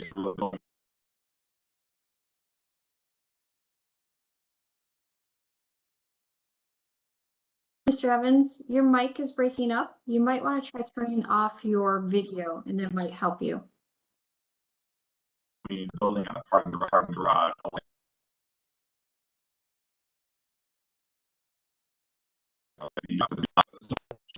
Okay. Sure. Sorry about that. Is this better? You're coming through clear now. Yeah, that is better. Okay, sorry. Yeah, so this is the existing site plan, just to sort of acknowledge the buildings on the site. What you see in the dashed red line is the building that will be demolished, that we're intending to demolish, excuse me, and then the off to the left there, the historic 1939 ticket booth building that we want to restore as part of this project. Next slide. Hey, Jonathan. While we're on that side, this is Steve at LDA. Just to point out for the commission, we previously were approved to demolish the 1970s half of the building. So today the ask is to include the rest of that garage building. Yeah, thank you, Steve, for that clarification. Yeah, the dash building that you see there now, it's two buildings together, and yeah, we're looking to remove the whole thing. What you see here, this is the 1939 ticket booth building, a great asset with great bones that we were invested in, again, restoring and celebrating as part of this this project. Next slide, please.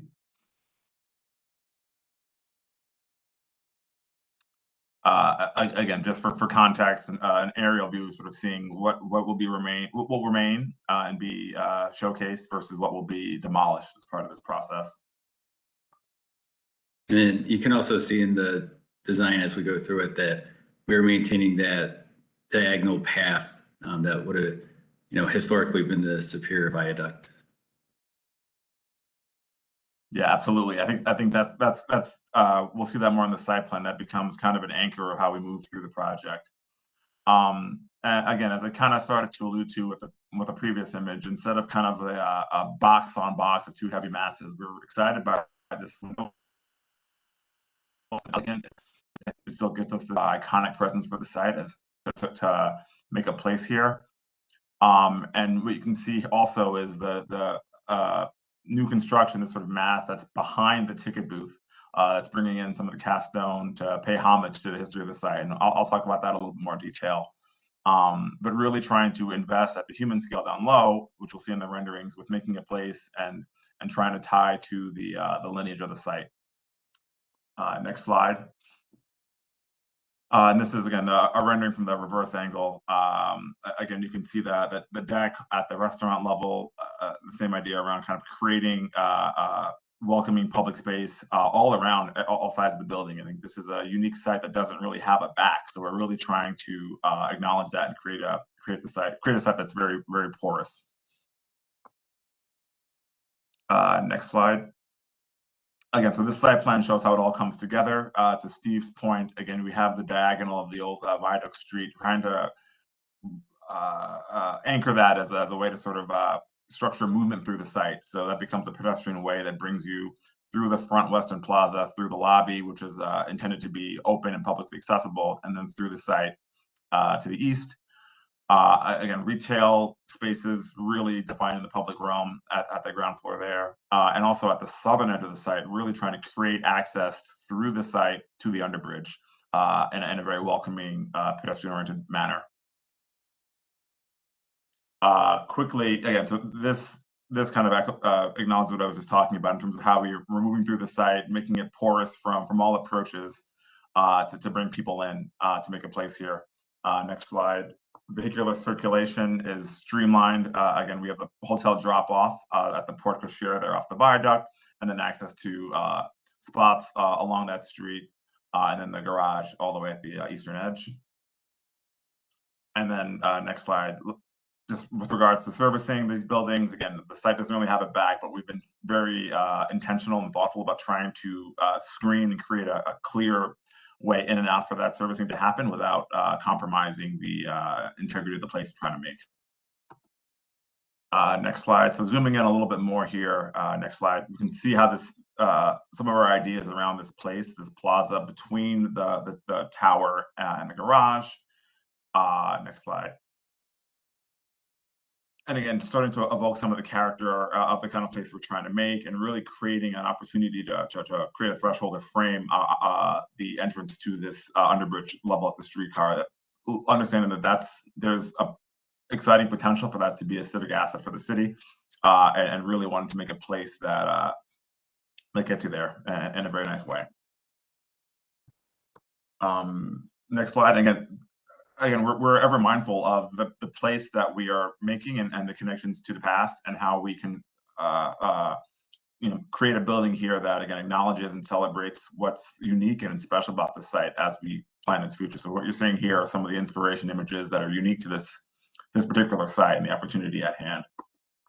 And again, I just wanted to weigh in for a second to say that from our perspective, on the ownership team, you know, the access and the adjacency to the actual bridge itself was a hugely important factor behind why we were interested in this site in the first place. And so we are quite committed to making sure that kind of the public experience of being able to see and experience the bridge up close, and also to you know, provide access if and when in the future the lower level of this bridge does end up being able to be accessed by the public, as it has been kind of off and on over the years. And I think that, you know, this bridge, I think we can all agree, is really one of the iconic features of downtown Cleveland.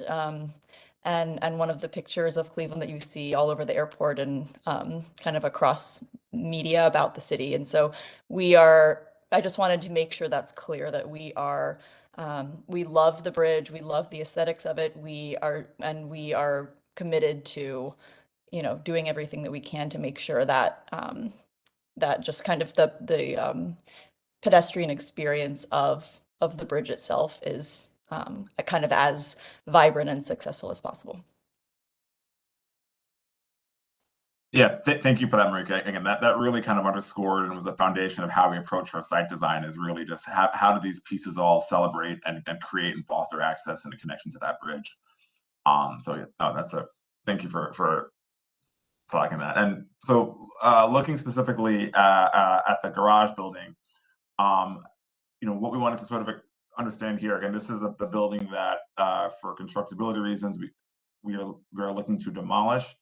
And you can see here both the inside and the outside. The interior is it's a garage. It's an unremarkable building.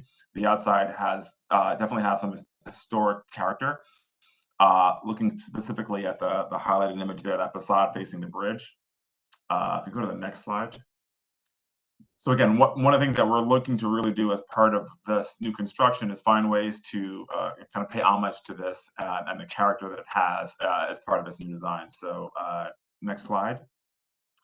You can see we're really trying to take cues from the form of this and how to, in some ways, make this, again, take some of the bones of this and have that be an inspiration for the design of how the tower meets the grade. So next slide here. Again, this shows how the place that we're making, and again, you can see how we're translating some of those forms, of the cast stone into this piece here of the cafe that again really grounds this tower and creates a place again that acknowledges the historic textures that we are intending to celebrate here. And you can see kind of going left to right towards the back there, where that tree is. That's kind of how you get through the site to the underbridge. So really just making a space here to sort of be and to sort of move through to kind of connect to that amazing icon. And again, being very mindful about the scale and the texture and the dimensions, such that it really evokes and is consistent with what's there now.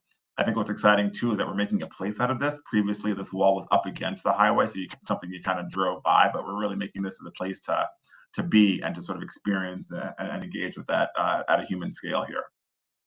And I think one of the positives about if you are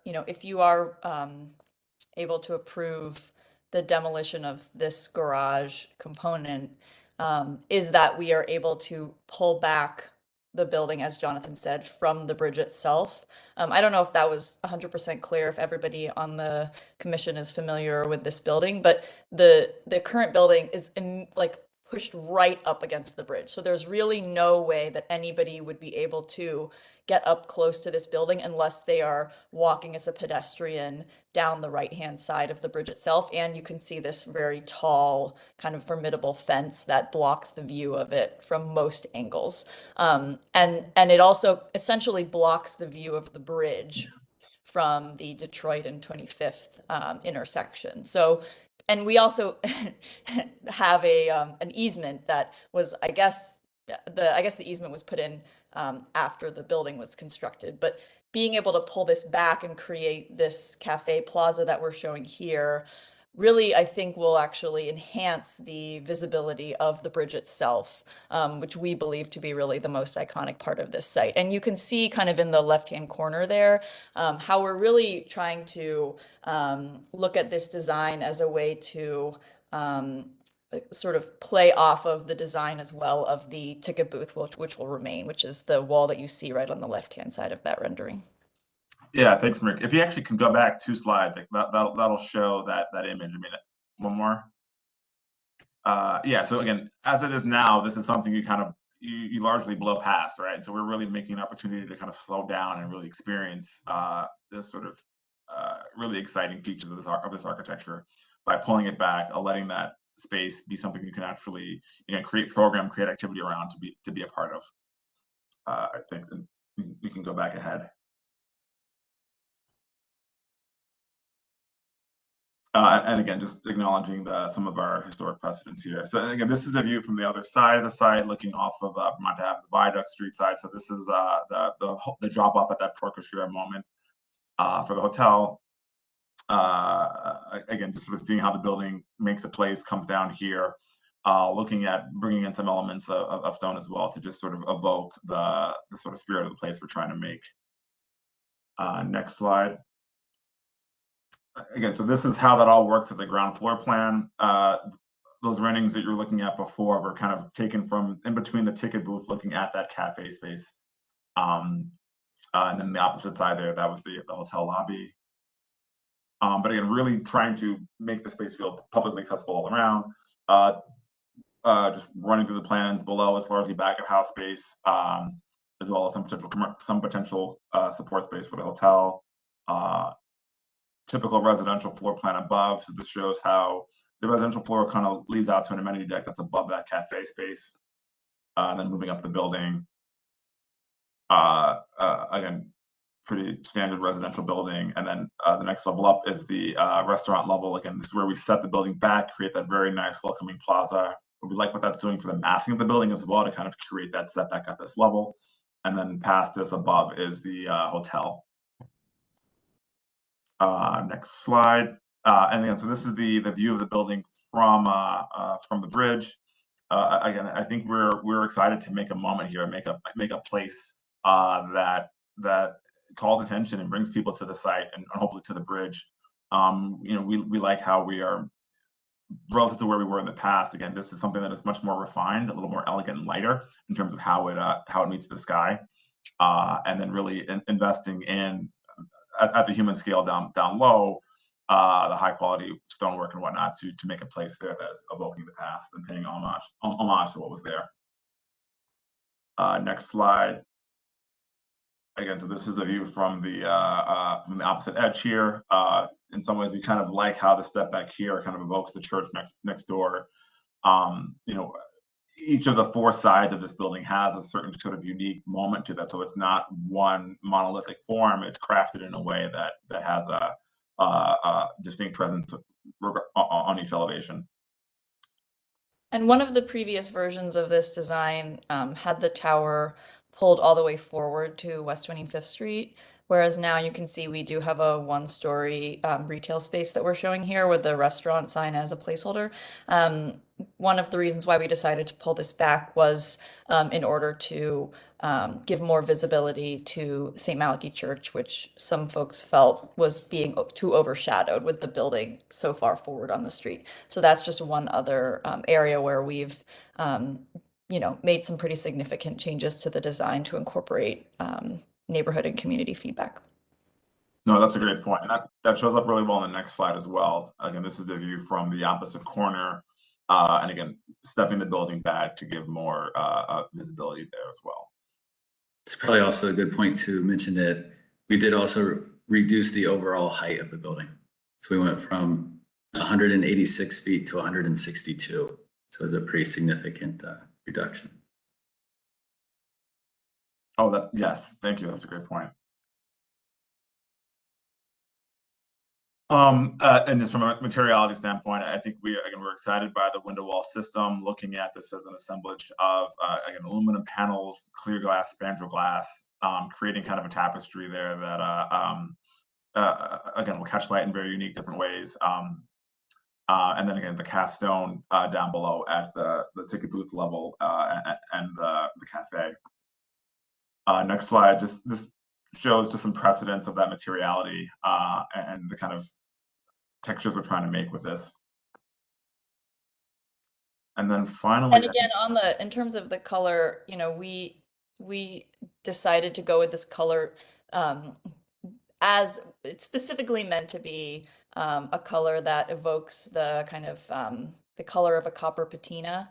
There's a number of references of, you know, that kind of blue-green color from a historic context on the, you know, the Tower of St. Ignatius, the tower at the West Side Market, and a number of other buildings. But we really feel like it's a timeless color that also feels modern and also, you know, feels welcoming and colorful. And so we feel like it has kind of a nice mix of sort of a nod to a historic material, but also something that feels fresh.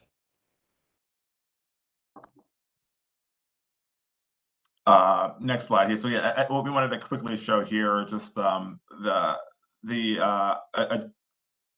sensibility of the inside of the building is going to really be taking cues from this Art Deco lineage of the old garage, and trying to create this connection between those historic Art Deco details and having that become a driver of the inside. So this just starts to give a sense of the spirit of the place that we're trying to make on the inside.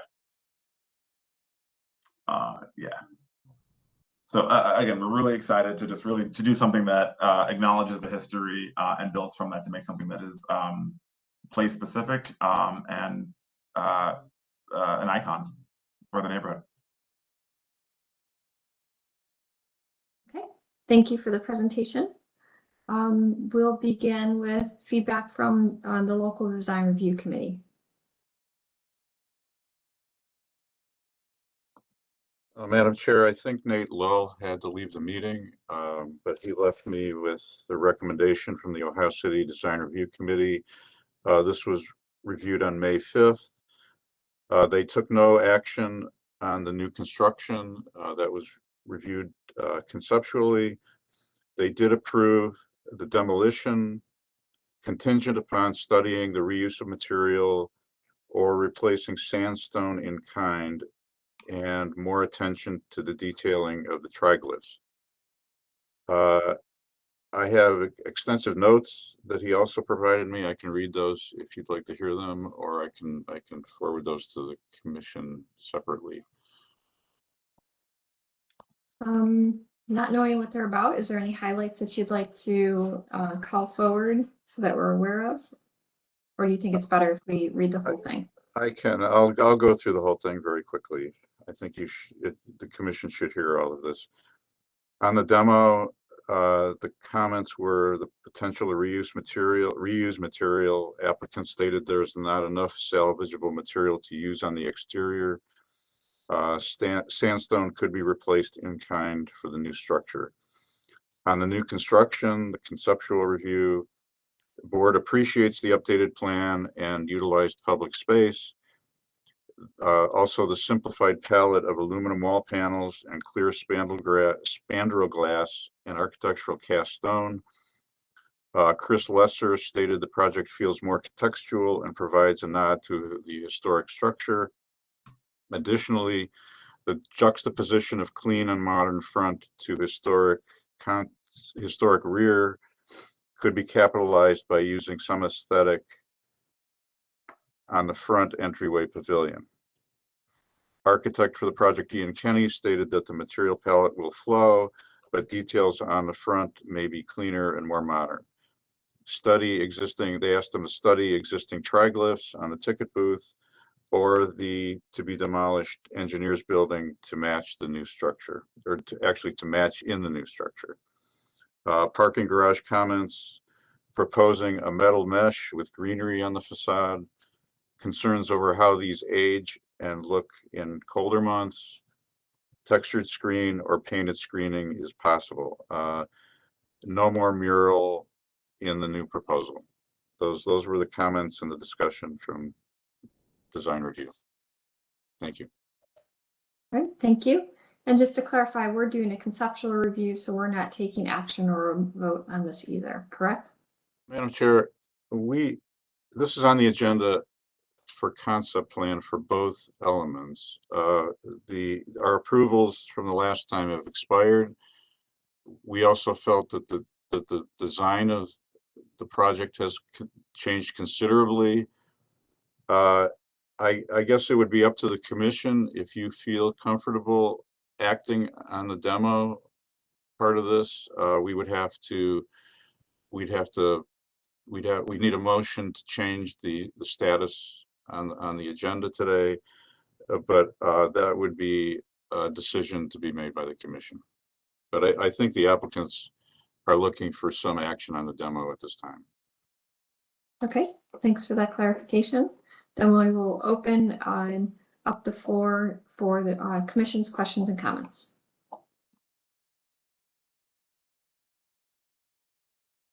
Who would like to start us off?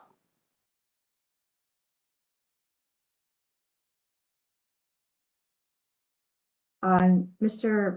Brancatelli?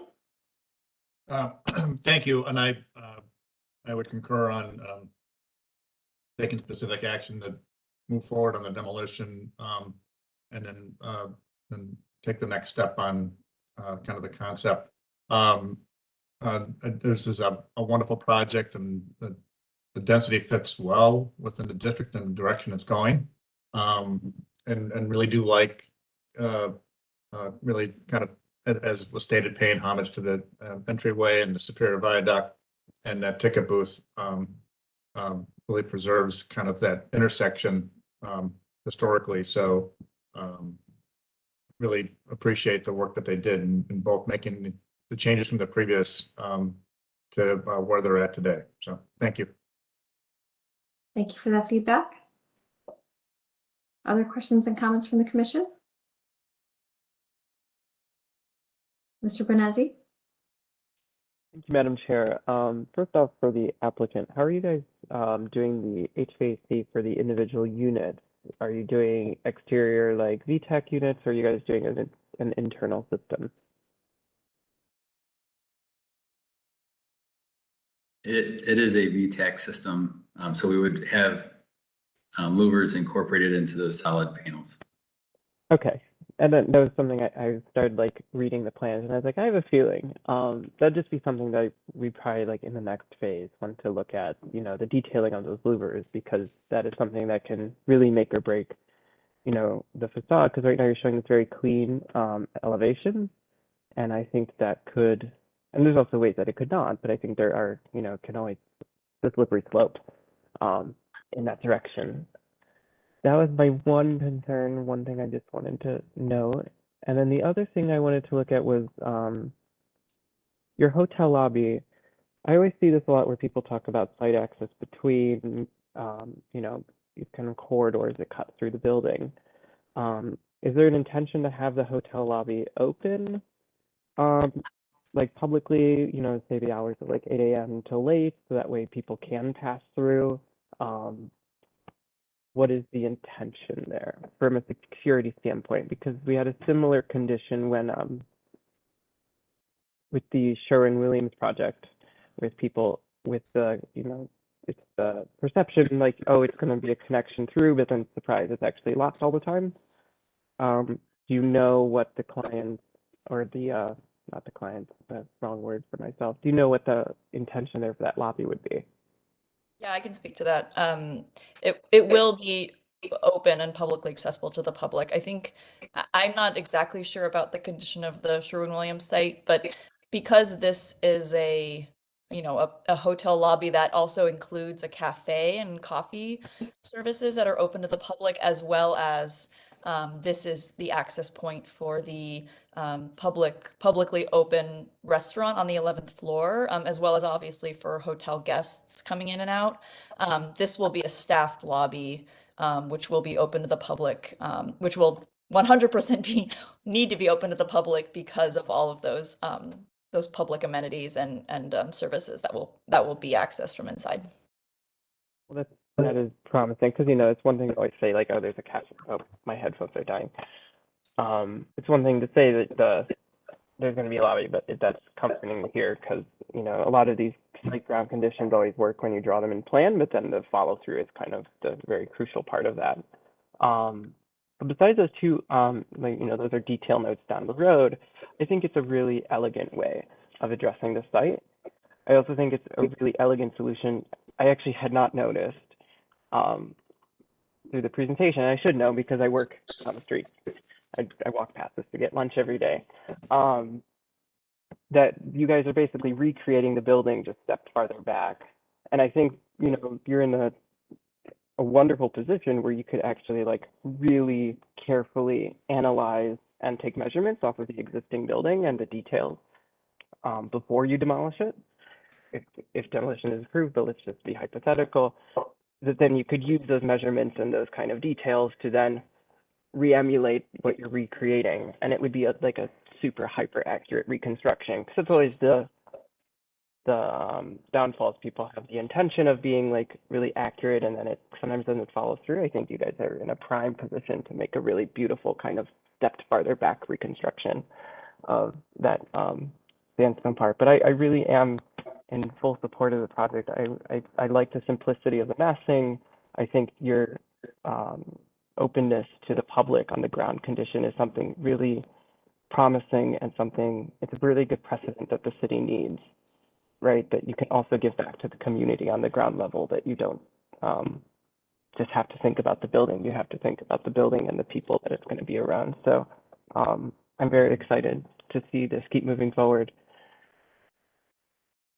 And that's all for me. Thank you, Mr. Benazzi. Oh, Giancarlo? I did not realize this whole time my video wasn't on. You just heard an ambivalent voice. We've seen you a few times today, so I Oh. think it's okay. Thank you. Giancarlo? Yes. I'd like to actually start at the bottom of the building where it interacts the most with what's going on around it. A couple of points of clarification. One is, for example, I think the buildings that are there now are actually limestone, not sandstone. The sandstone is in San Malachy and everything in the bridge. But I think the county buildings and that the historical portions are limestone. But one of the intriguing things, because I lived on the Viaduct when I first came to Cleveland, and so I know the area quite well. So one of the most intriguing things to me has always been under the bridge. There's a whole world under this magnificent bridge that has never really been touched. What used to be the Stouffer building had access to it. So there's no interplay at the ground level, the public space, let's call it, between this new building and the bridge itself, or the area under the bridge itself, right? I'm happy to respond to that if it's Please. appropriate right now. So on the limestone comment, we have Brett Klinger from Turner here who could speak to that.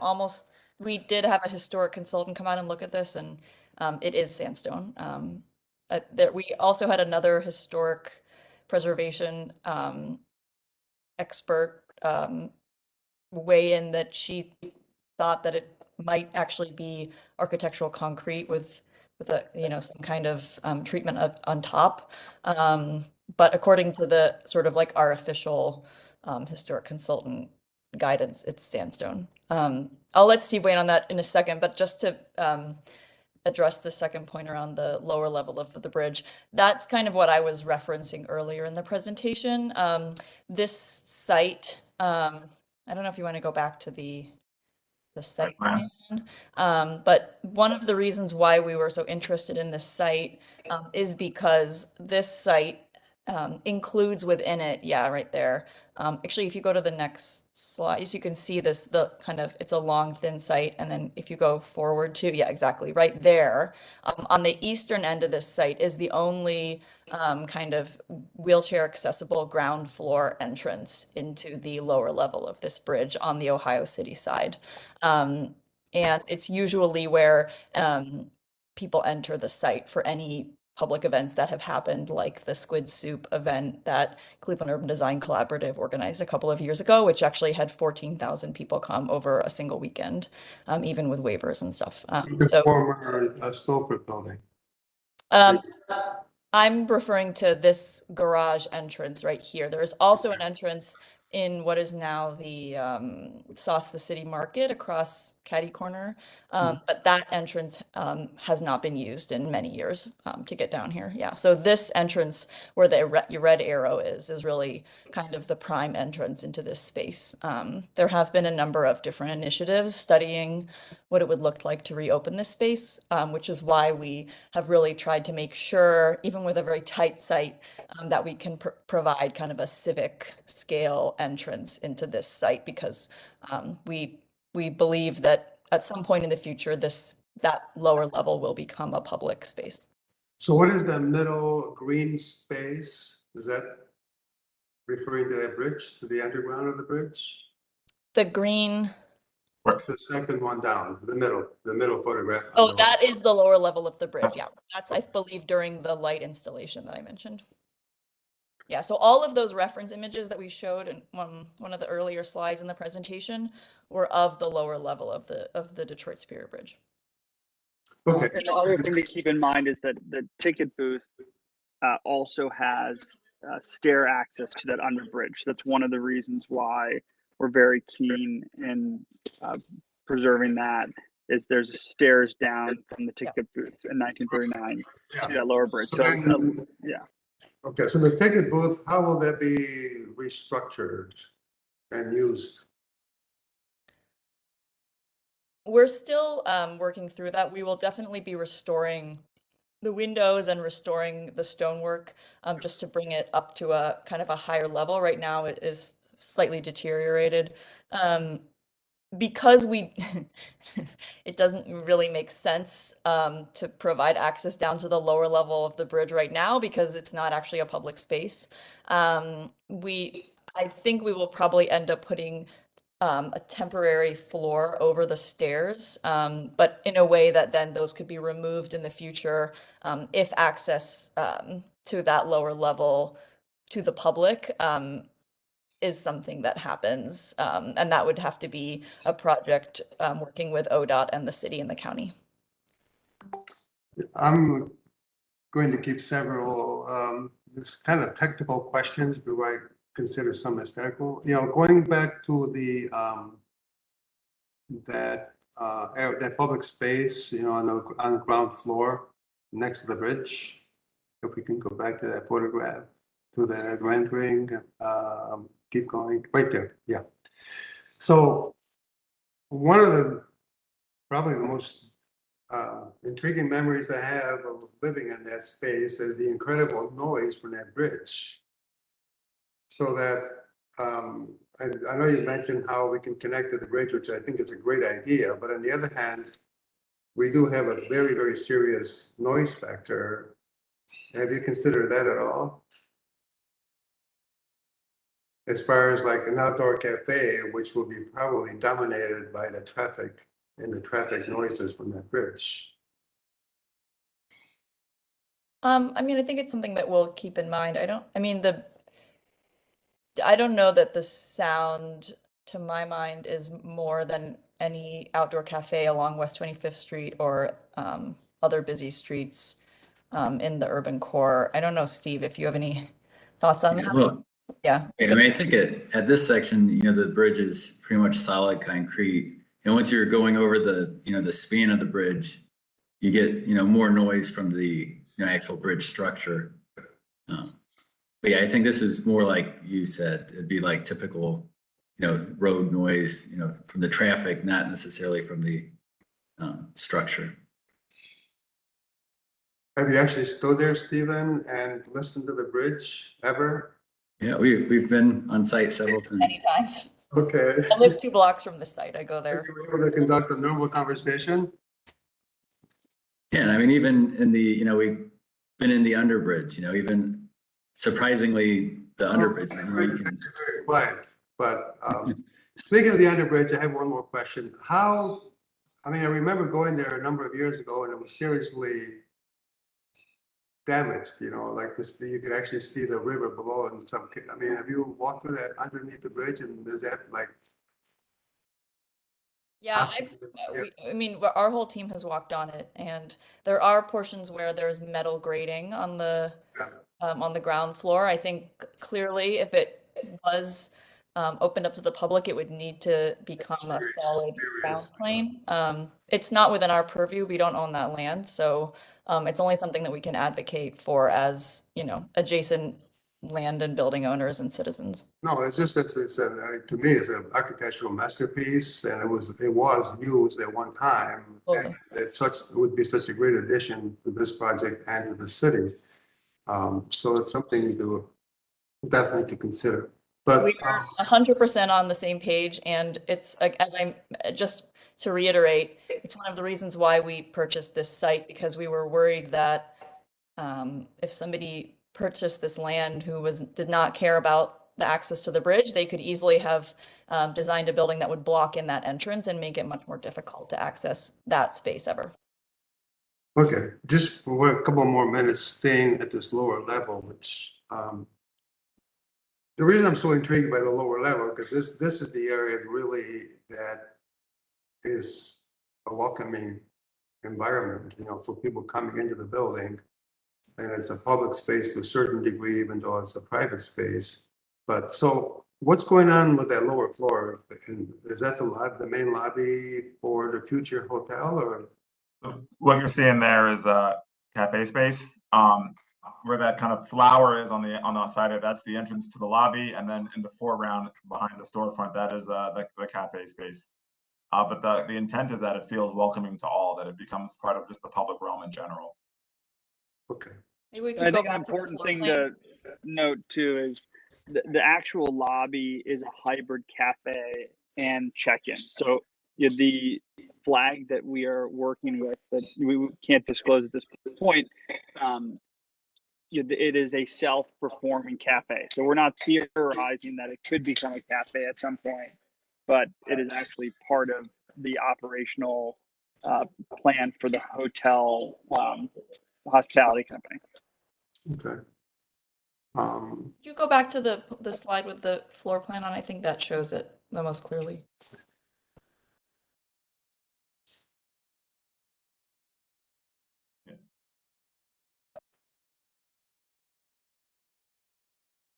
There's one that goes in a little bit more in detail. Yeah, it's after these renderings. Yeah.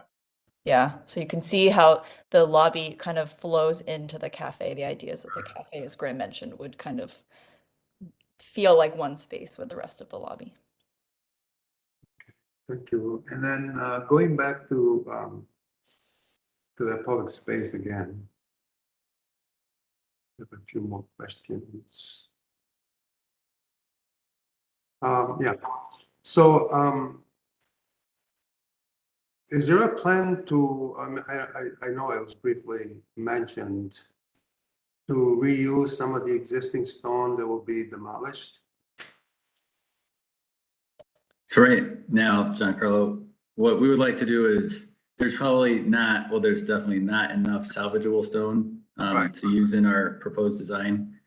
So to make everything, cohesive and match, ideally we would like to use a cast stone product so that we can have more control over the color and texture of the new material. So this lower floor, this first floor, what we're looking at right now, it will be cast stone, cementitious material, not natural stone such as limestone. Right. Well, yeah, that's currently what we're proposing. The Ohio City Design Review asked us to, research that a bit. So as Marika said, even though we're, pretty sure it's, a natural stone material, we do have a masonry consultant that's going to give us a final determination on what the existing material is. So, we have all the information to move forward. You have a concrete consultant? Is that what you're calling a masonry consultant? Well, we were talking to someone from the Institute of Masonry. Which is concrete. But also other types of stonework. Okay, I think that's it for now, and thank you so much. Thank you, Giancarlo. Other questions or comments from the commission? I think one thing we didn't really mention in this presentation is just kind of the high level of current deterioration on the existing building, which was initially the impetus for us proposing this demolition. There's quite a bit of spalling and very visible deterioration, cracked stones throughout the building. There was also a vehicle that crashed into the front of the building and further damaged the front facade. So this building is in pretty bad shape, I think, is the highlight of that. And hence what the issue with the salvaging existing stonework is really more just because of the state of the stone on the current building. And we did provide a report documenting the condition of the existing stone. I know that was in the submission to Ohio City Design Review. I'm not sure if that got transferred on to this commission, but we can provide that. That was shared with the commission. It's also at the end of this presentation if you feel the need to go through it. Okay, thank you. I think that's probably something we can do offline to keep us moving along. Ms. Anderson, you had comments? Yes, thank you. I did review the report regarding the condition of the existing building, and it's unfortunate that it is in such bad shape, but I did see in the photos the spalling stone and the compromised stones, so I can understand the need to demolish the building. I think in exchange for that demolition, I'd like to see something here that would be more in line with the Secretary of Interior standards regarding materiality and scale. I would not want to see a reproduction of the Campbell block that was there, but I think that could maybe more inform the scale and the exterior of the building. I know Panzica did a very nice building on the southeast corner of West 28th and Detroit nearby, and I would like to see something that was more consistent with that, because I feel that would be much more consistent with the historic character of the neighborhood. I do not see it consistent at all. I think it's just too large, and the materials are not do not lend themselves to the historic character. So that's my comments. Thank you, Ms. Anderson. Are we still talking about the new building, right, Michelle? I'm talking about the new building, yes. So I'm going to insert my comments now. I mean, I think this is a very intriguing project. I think I mentioned last time, I love it from a urban planning standpoint. I think everything you're trying to do here is excellent. The respect of the church and trying to reinstate some of the lines of the historic area. My holdup of this is that I do still feel it's too tall. I appreciate that you brought it down, and I know you have a pro forma you have to meet, but I personally feel the structure is still too tall for this site. If it was on the other side of the bridge, I would love it because it would fit in with the context there. But that is my main comment, is that, like I said, I love from an urban planning and everything you're trying to do here, but that's my personal opinion.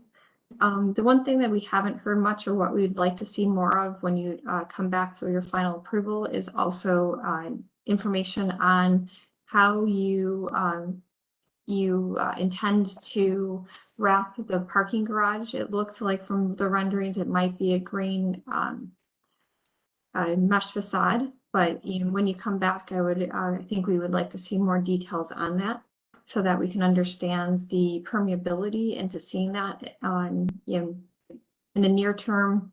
and, on the off months of like winter and so forth. Yeah, we can do that. That is the plan, is to have some kind of a metal mesh backing and then plant climbing plants. We can bring more detail on that. That would be great. Just with our climate, we know how those look in the winter months versus summer.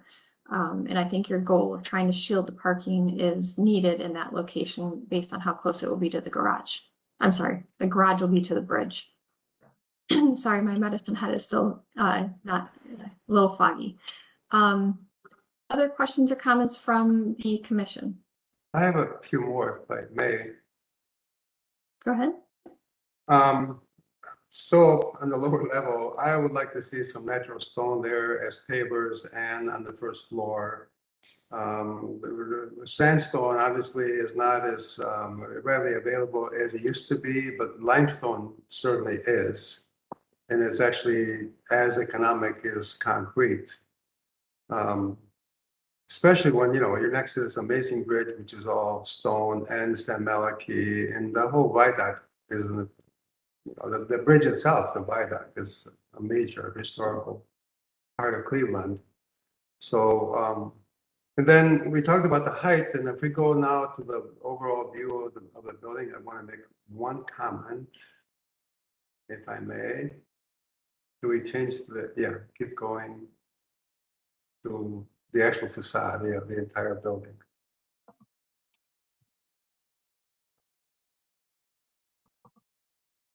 Keep going to the where the terracing system is showing.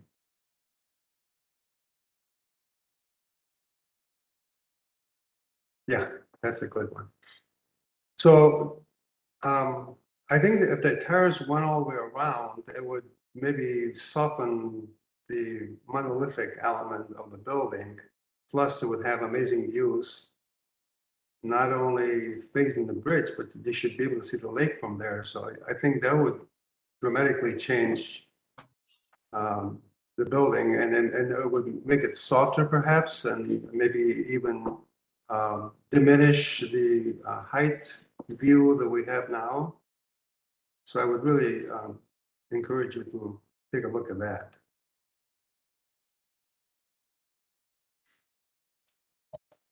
But I agree with you. Sounds like, John Carl, are you saying to investigate kind of the maybe the 11th floor facade? You see the terrace, there's like a garden element there, green space, and I assume that is facing south, right? It's facing north. It's facing towards the lake. It is facing towards the lake. Okay.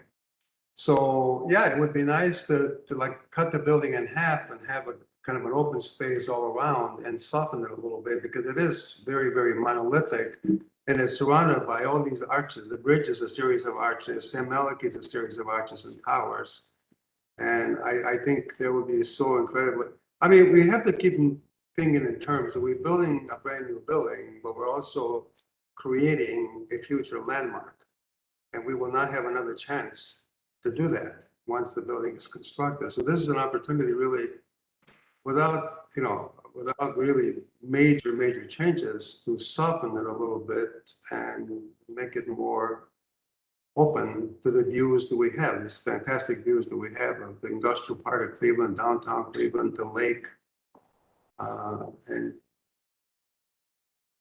I'm somewhat disappointed by the building that was built, the new apartment building that was built directly across the street from here, because again, it's just a monolithic structure that has no breathing, no lightness, that's so essential when we're surrounded by water and rivers, I think.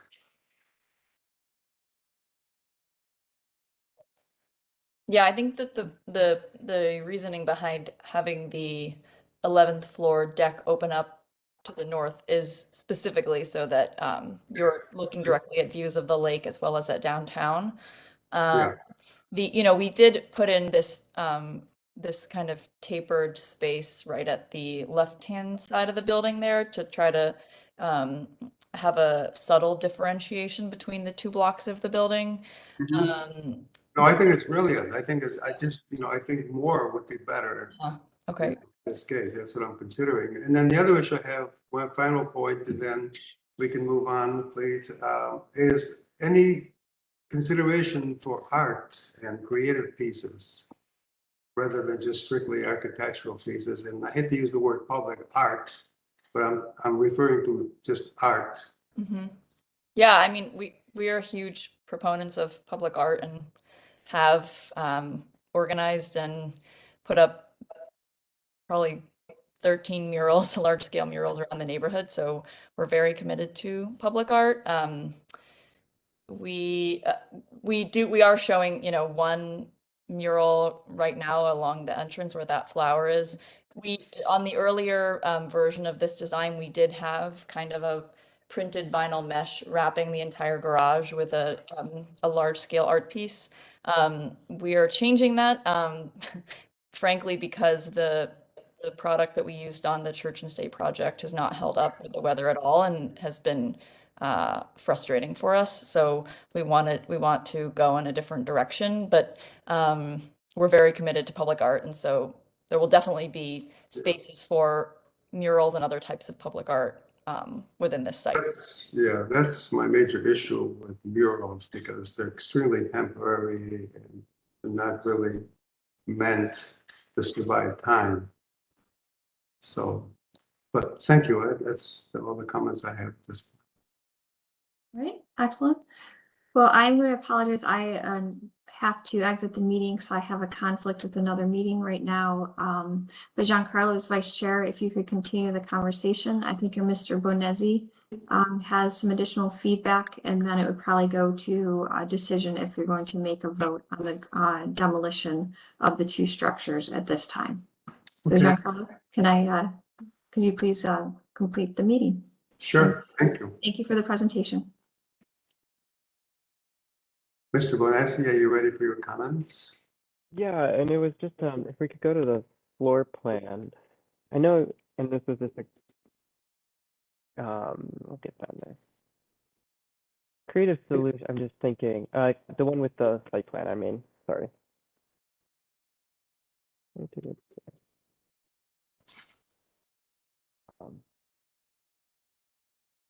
This is fine.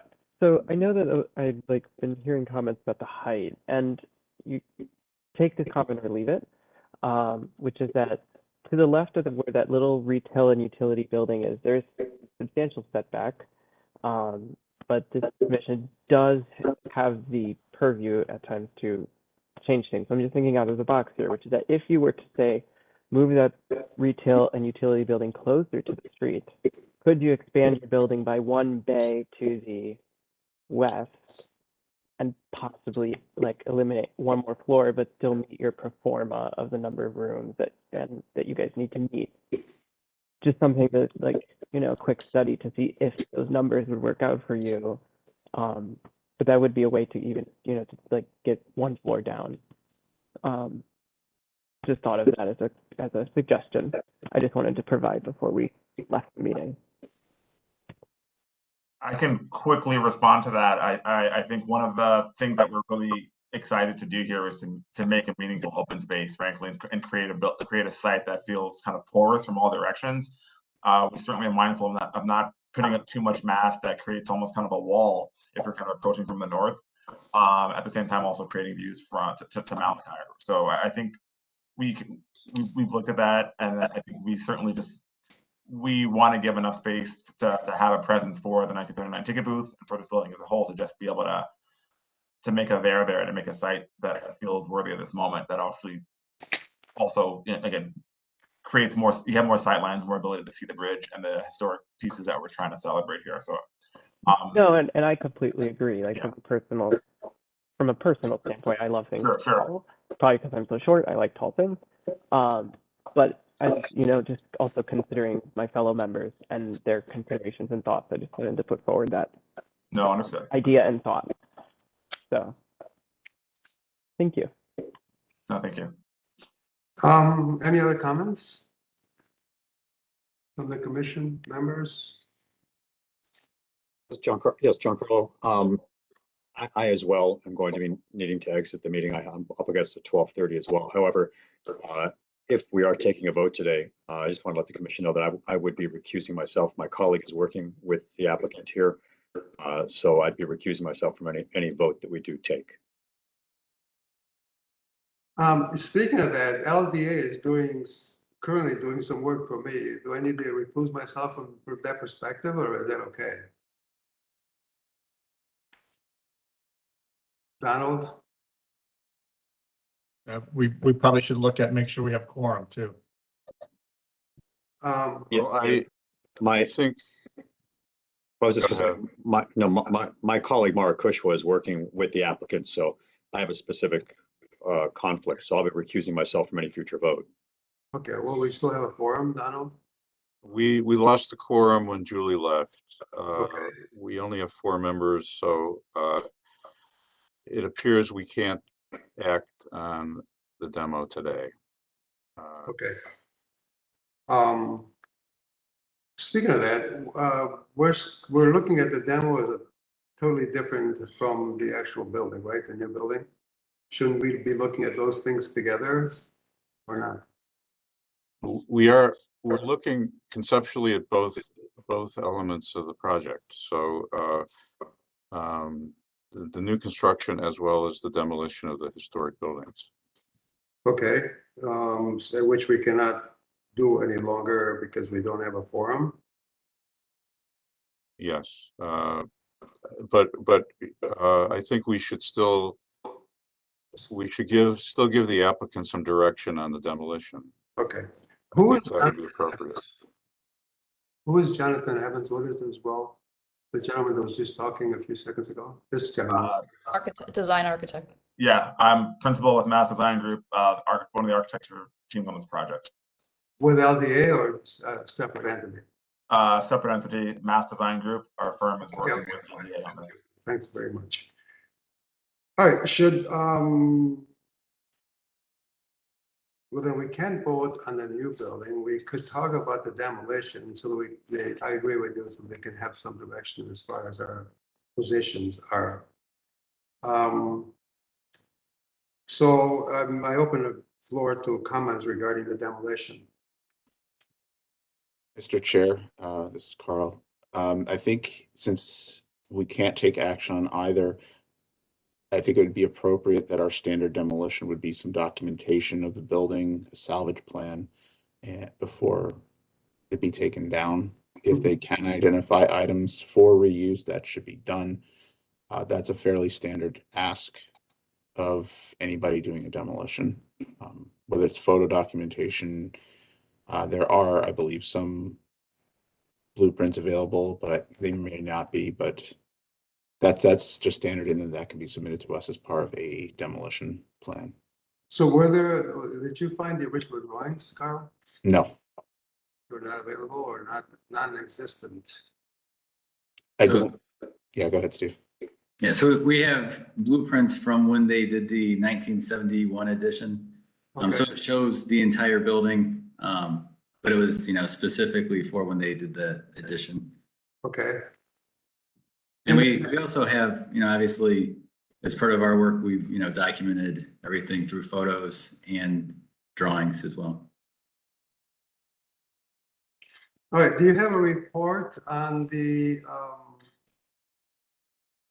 status of the buildings that are to be demolished? I see we got an engineering report showing how terrible they are.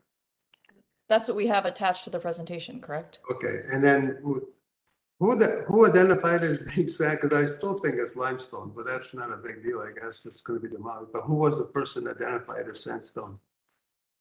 Yeah, I have to look up the actual name, but we had someone from the Institute of Masonry that looked at it. But obviously, yeah, we're open to getting additional feedback. So Yeah, I just want to caution you that the Institute of Masonry is all about concrete and cement. Right. It's not about natural stone. Yeah, so that's, so all the old buildings, we're preserving that low structure, the picket booth. And correct. And everything else is coming down. And then what are you guys doing with the stone then? Dumping it somewhere? So any salvageable stone, we are still going to try to incorporate elsewhere in their projects, potentially in, landscape design, or anything else we could come up with. Okay, all right, then, at this point, there's not much we could do then. Right? Oh, what would be the process then for this? Is there any, is there any way that this could be taken as an administrative vote? So, or do we then need to come back again? I know that we need to come back for final approval anyway, but in terms of a conceptual vote? Marika, I don't think we can approve a demo administratively in this case. Because we could bring it back as a separate agenda item at a future meeting, and we'd have to figure out when our agendas are available coming up. It might not be till the June meeting, but we could do that. At least, can you give me a better sense of why you need the action on the demo at this time? It's difficult to move forward with any further design development without knowing whether we have approval on this or not. What? I think we can schedule it on a separate agenda. It doesn't matter, really. I was just curious. It doesn't matter as far as whether the stone is limestone or because it's being demolished. I was just curious from an aesthetic point of view, I guess, a personal point of view. So it doesn't really matter, but we can't take a vote because we don't have a quorum. Correct? Or can we? No, you cannot. Okay. I think based on what I've heard from the commission, there seems to be the 1971 portion was previously approved for demolition. So Okay. I have a feeling that would be renewed without an issue. Based upon the report and the comments that I've heard, I don't think that the commission would and I'm trying not to put words in people's mouths, but I don't think that there would be too much of an opposition to the demolition so long as the items that were requested be submitted. Why is it on the agenda today then? Because everything has to be looked at as an entire thing conceptually before it can be approved. Yeah, Carl, I got those sentiments as well. So, yeah, I know that we don't have that formal approval, but yeah, I think we can huddle on the design front. And, I don't think we'll be held up. But is there any way to do an email vote for this commission, or it's got to No. be in? Okay. It's got to be done publicly. It cannot be done Okay. with the sunshine laws and such. So Got it. I got it. All right. And just as so you know, we're looking probably the earliest we could put John here is June 9th. So that might give you enough time to actually get through more design. And maybe you're coming back with, in that way you can plan on going to Ohio City first, and maybe June 9th can maybe be here for final for everything. Just to put that as a timeline. Where is the demolition right now as far as the scheduling is concerned? Is it something urgent or something that still is a way off? No, it's all part of the process. As we're working to finalize the loan packages, and you have to get through entitlements. So it's a chicken and egg conundrum. But I think what Marika is referencing is, we want to make sure that there's a understanding, and I know it's not a formal one because of the lack of quorum, but we feel like we've gotten guidance from this commission to proceed in the general direction that we're already headed, and that we have a lot of valid questions on clarity that we'll be able to provide at the next meeting.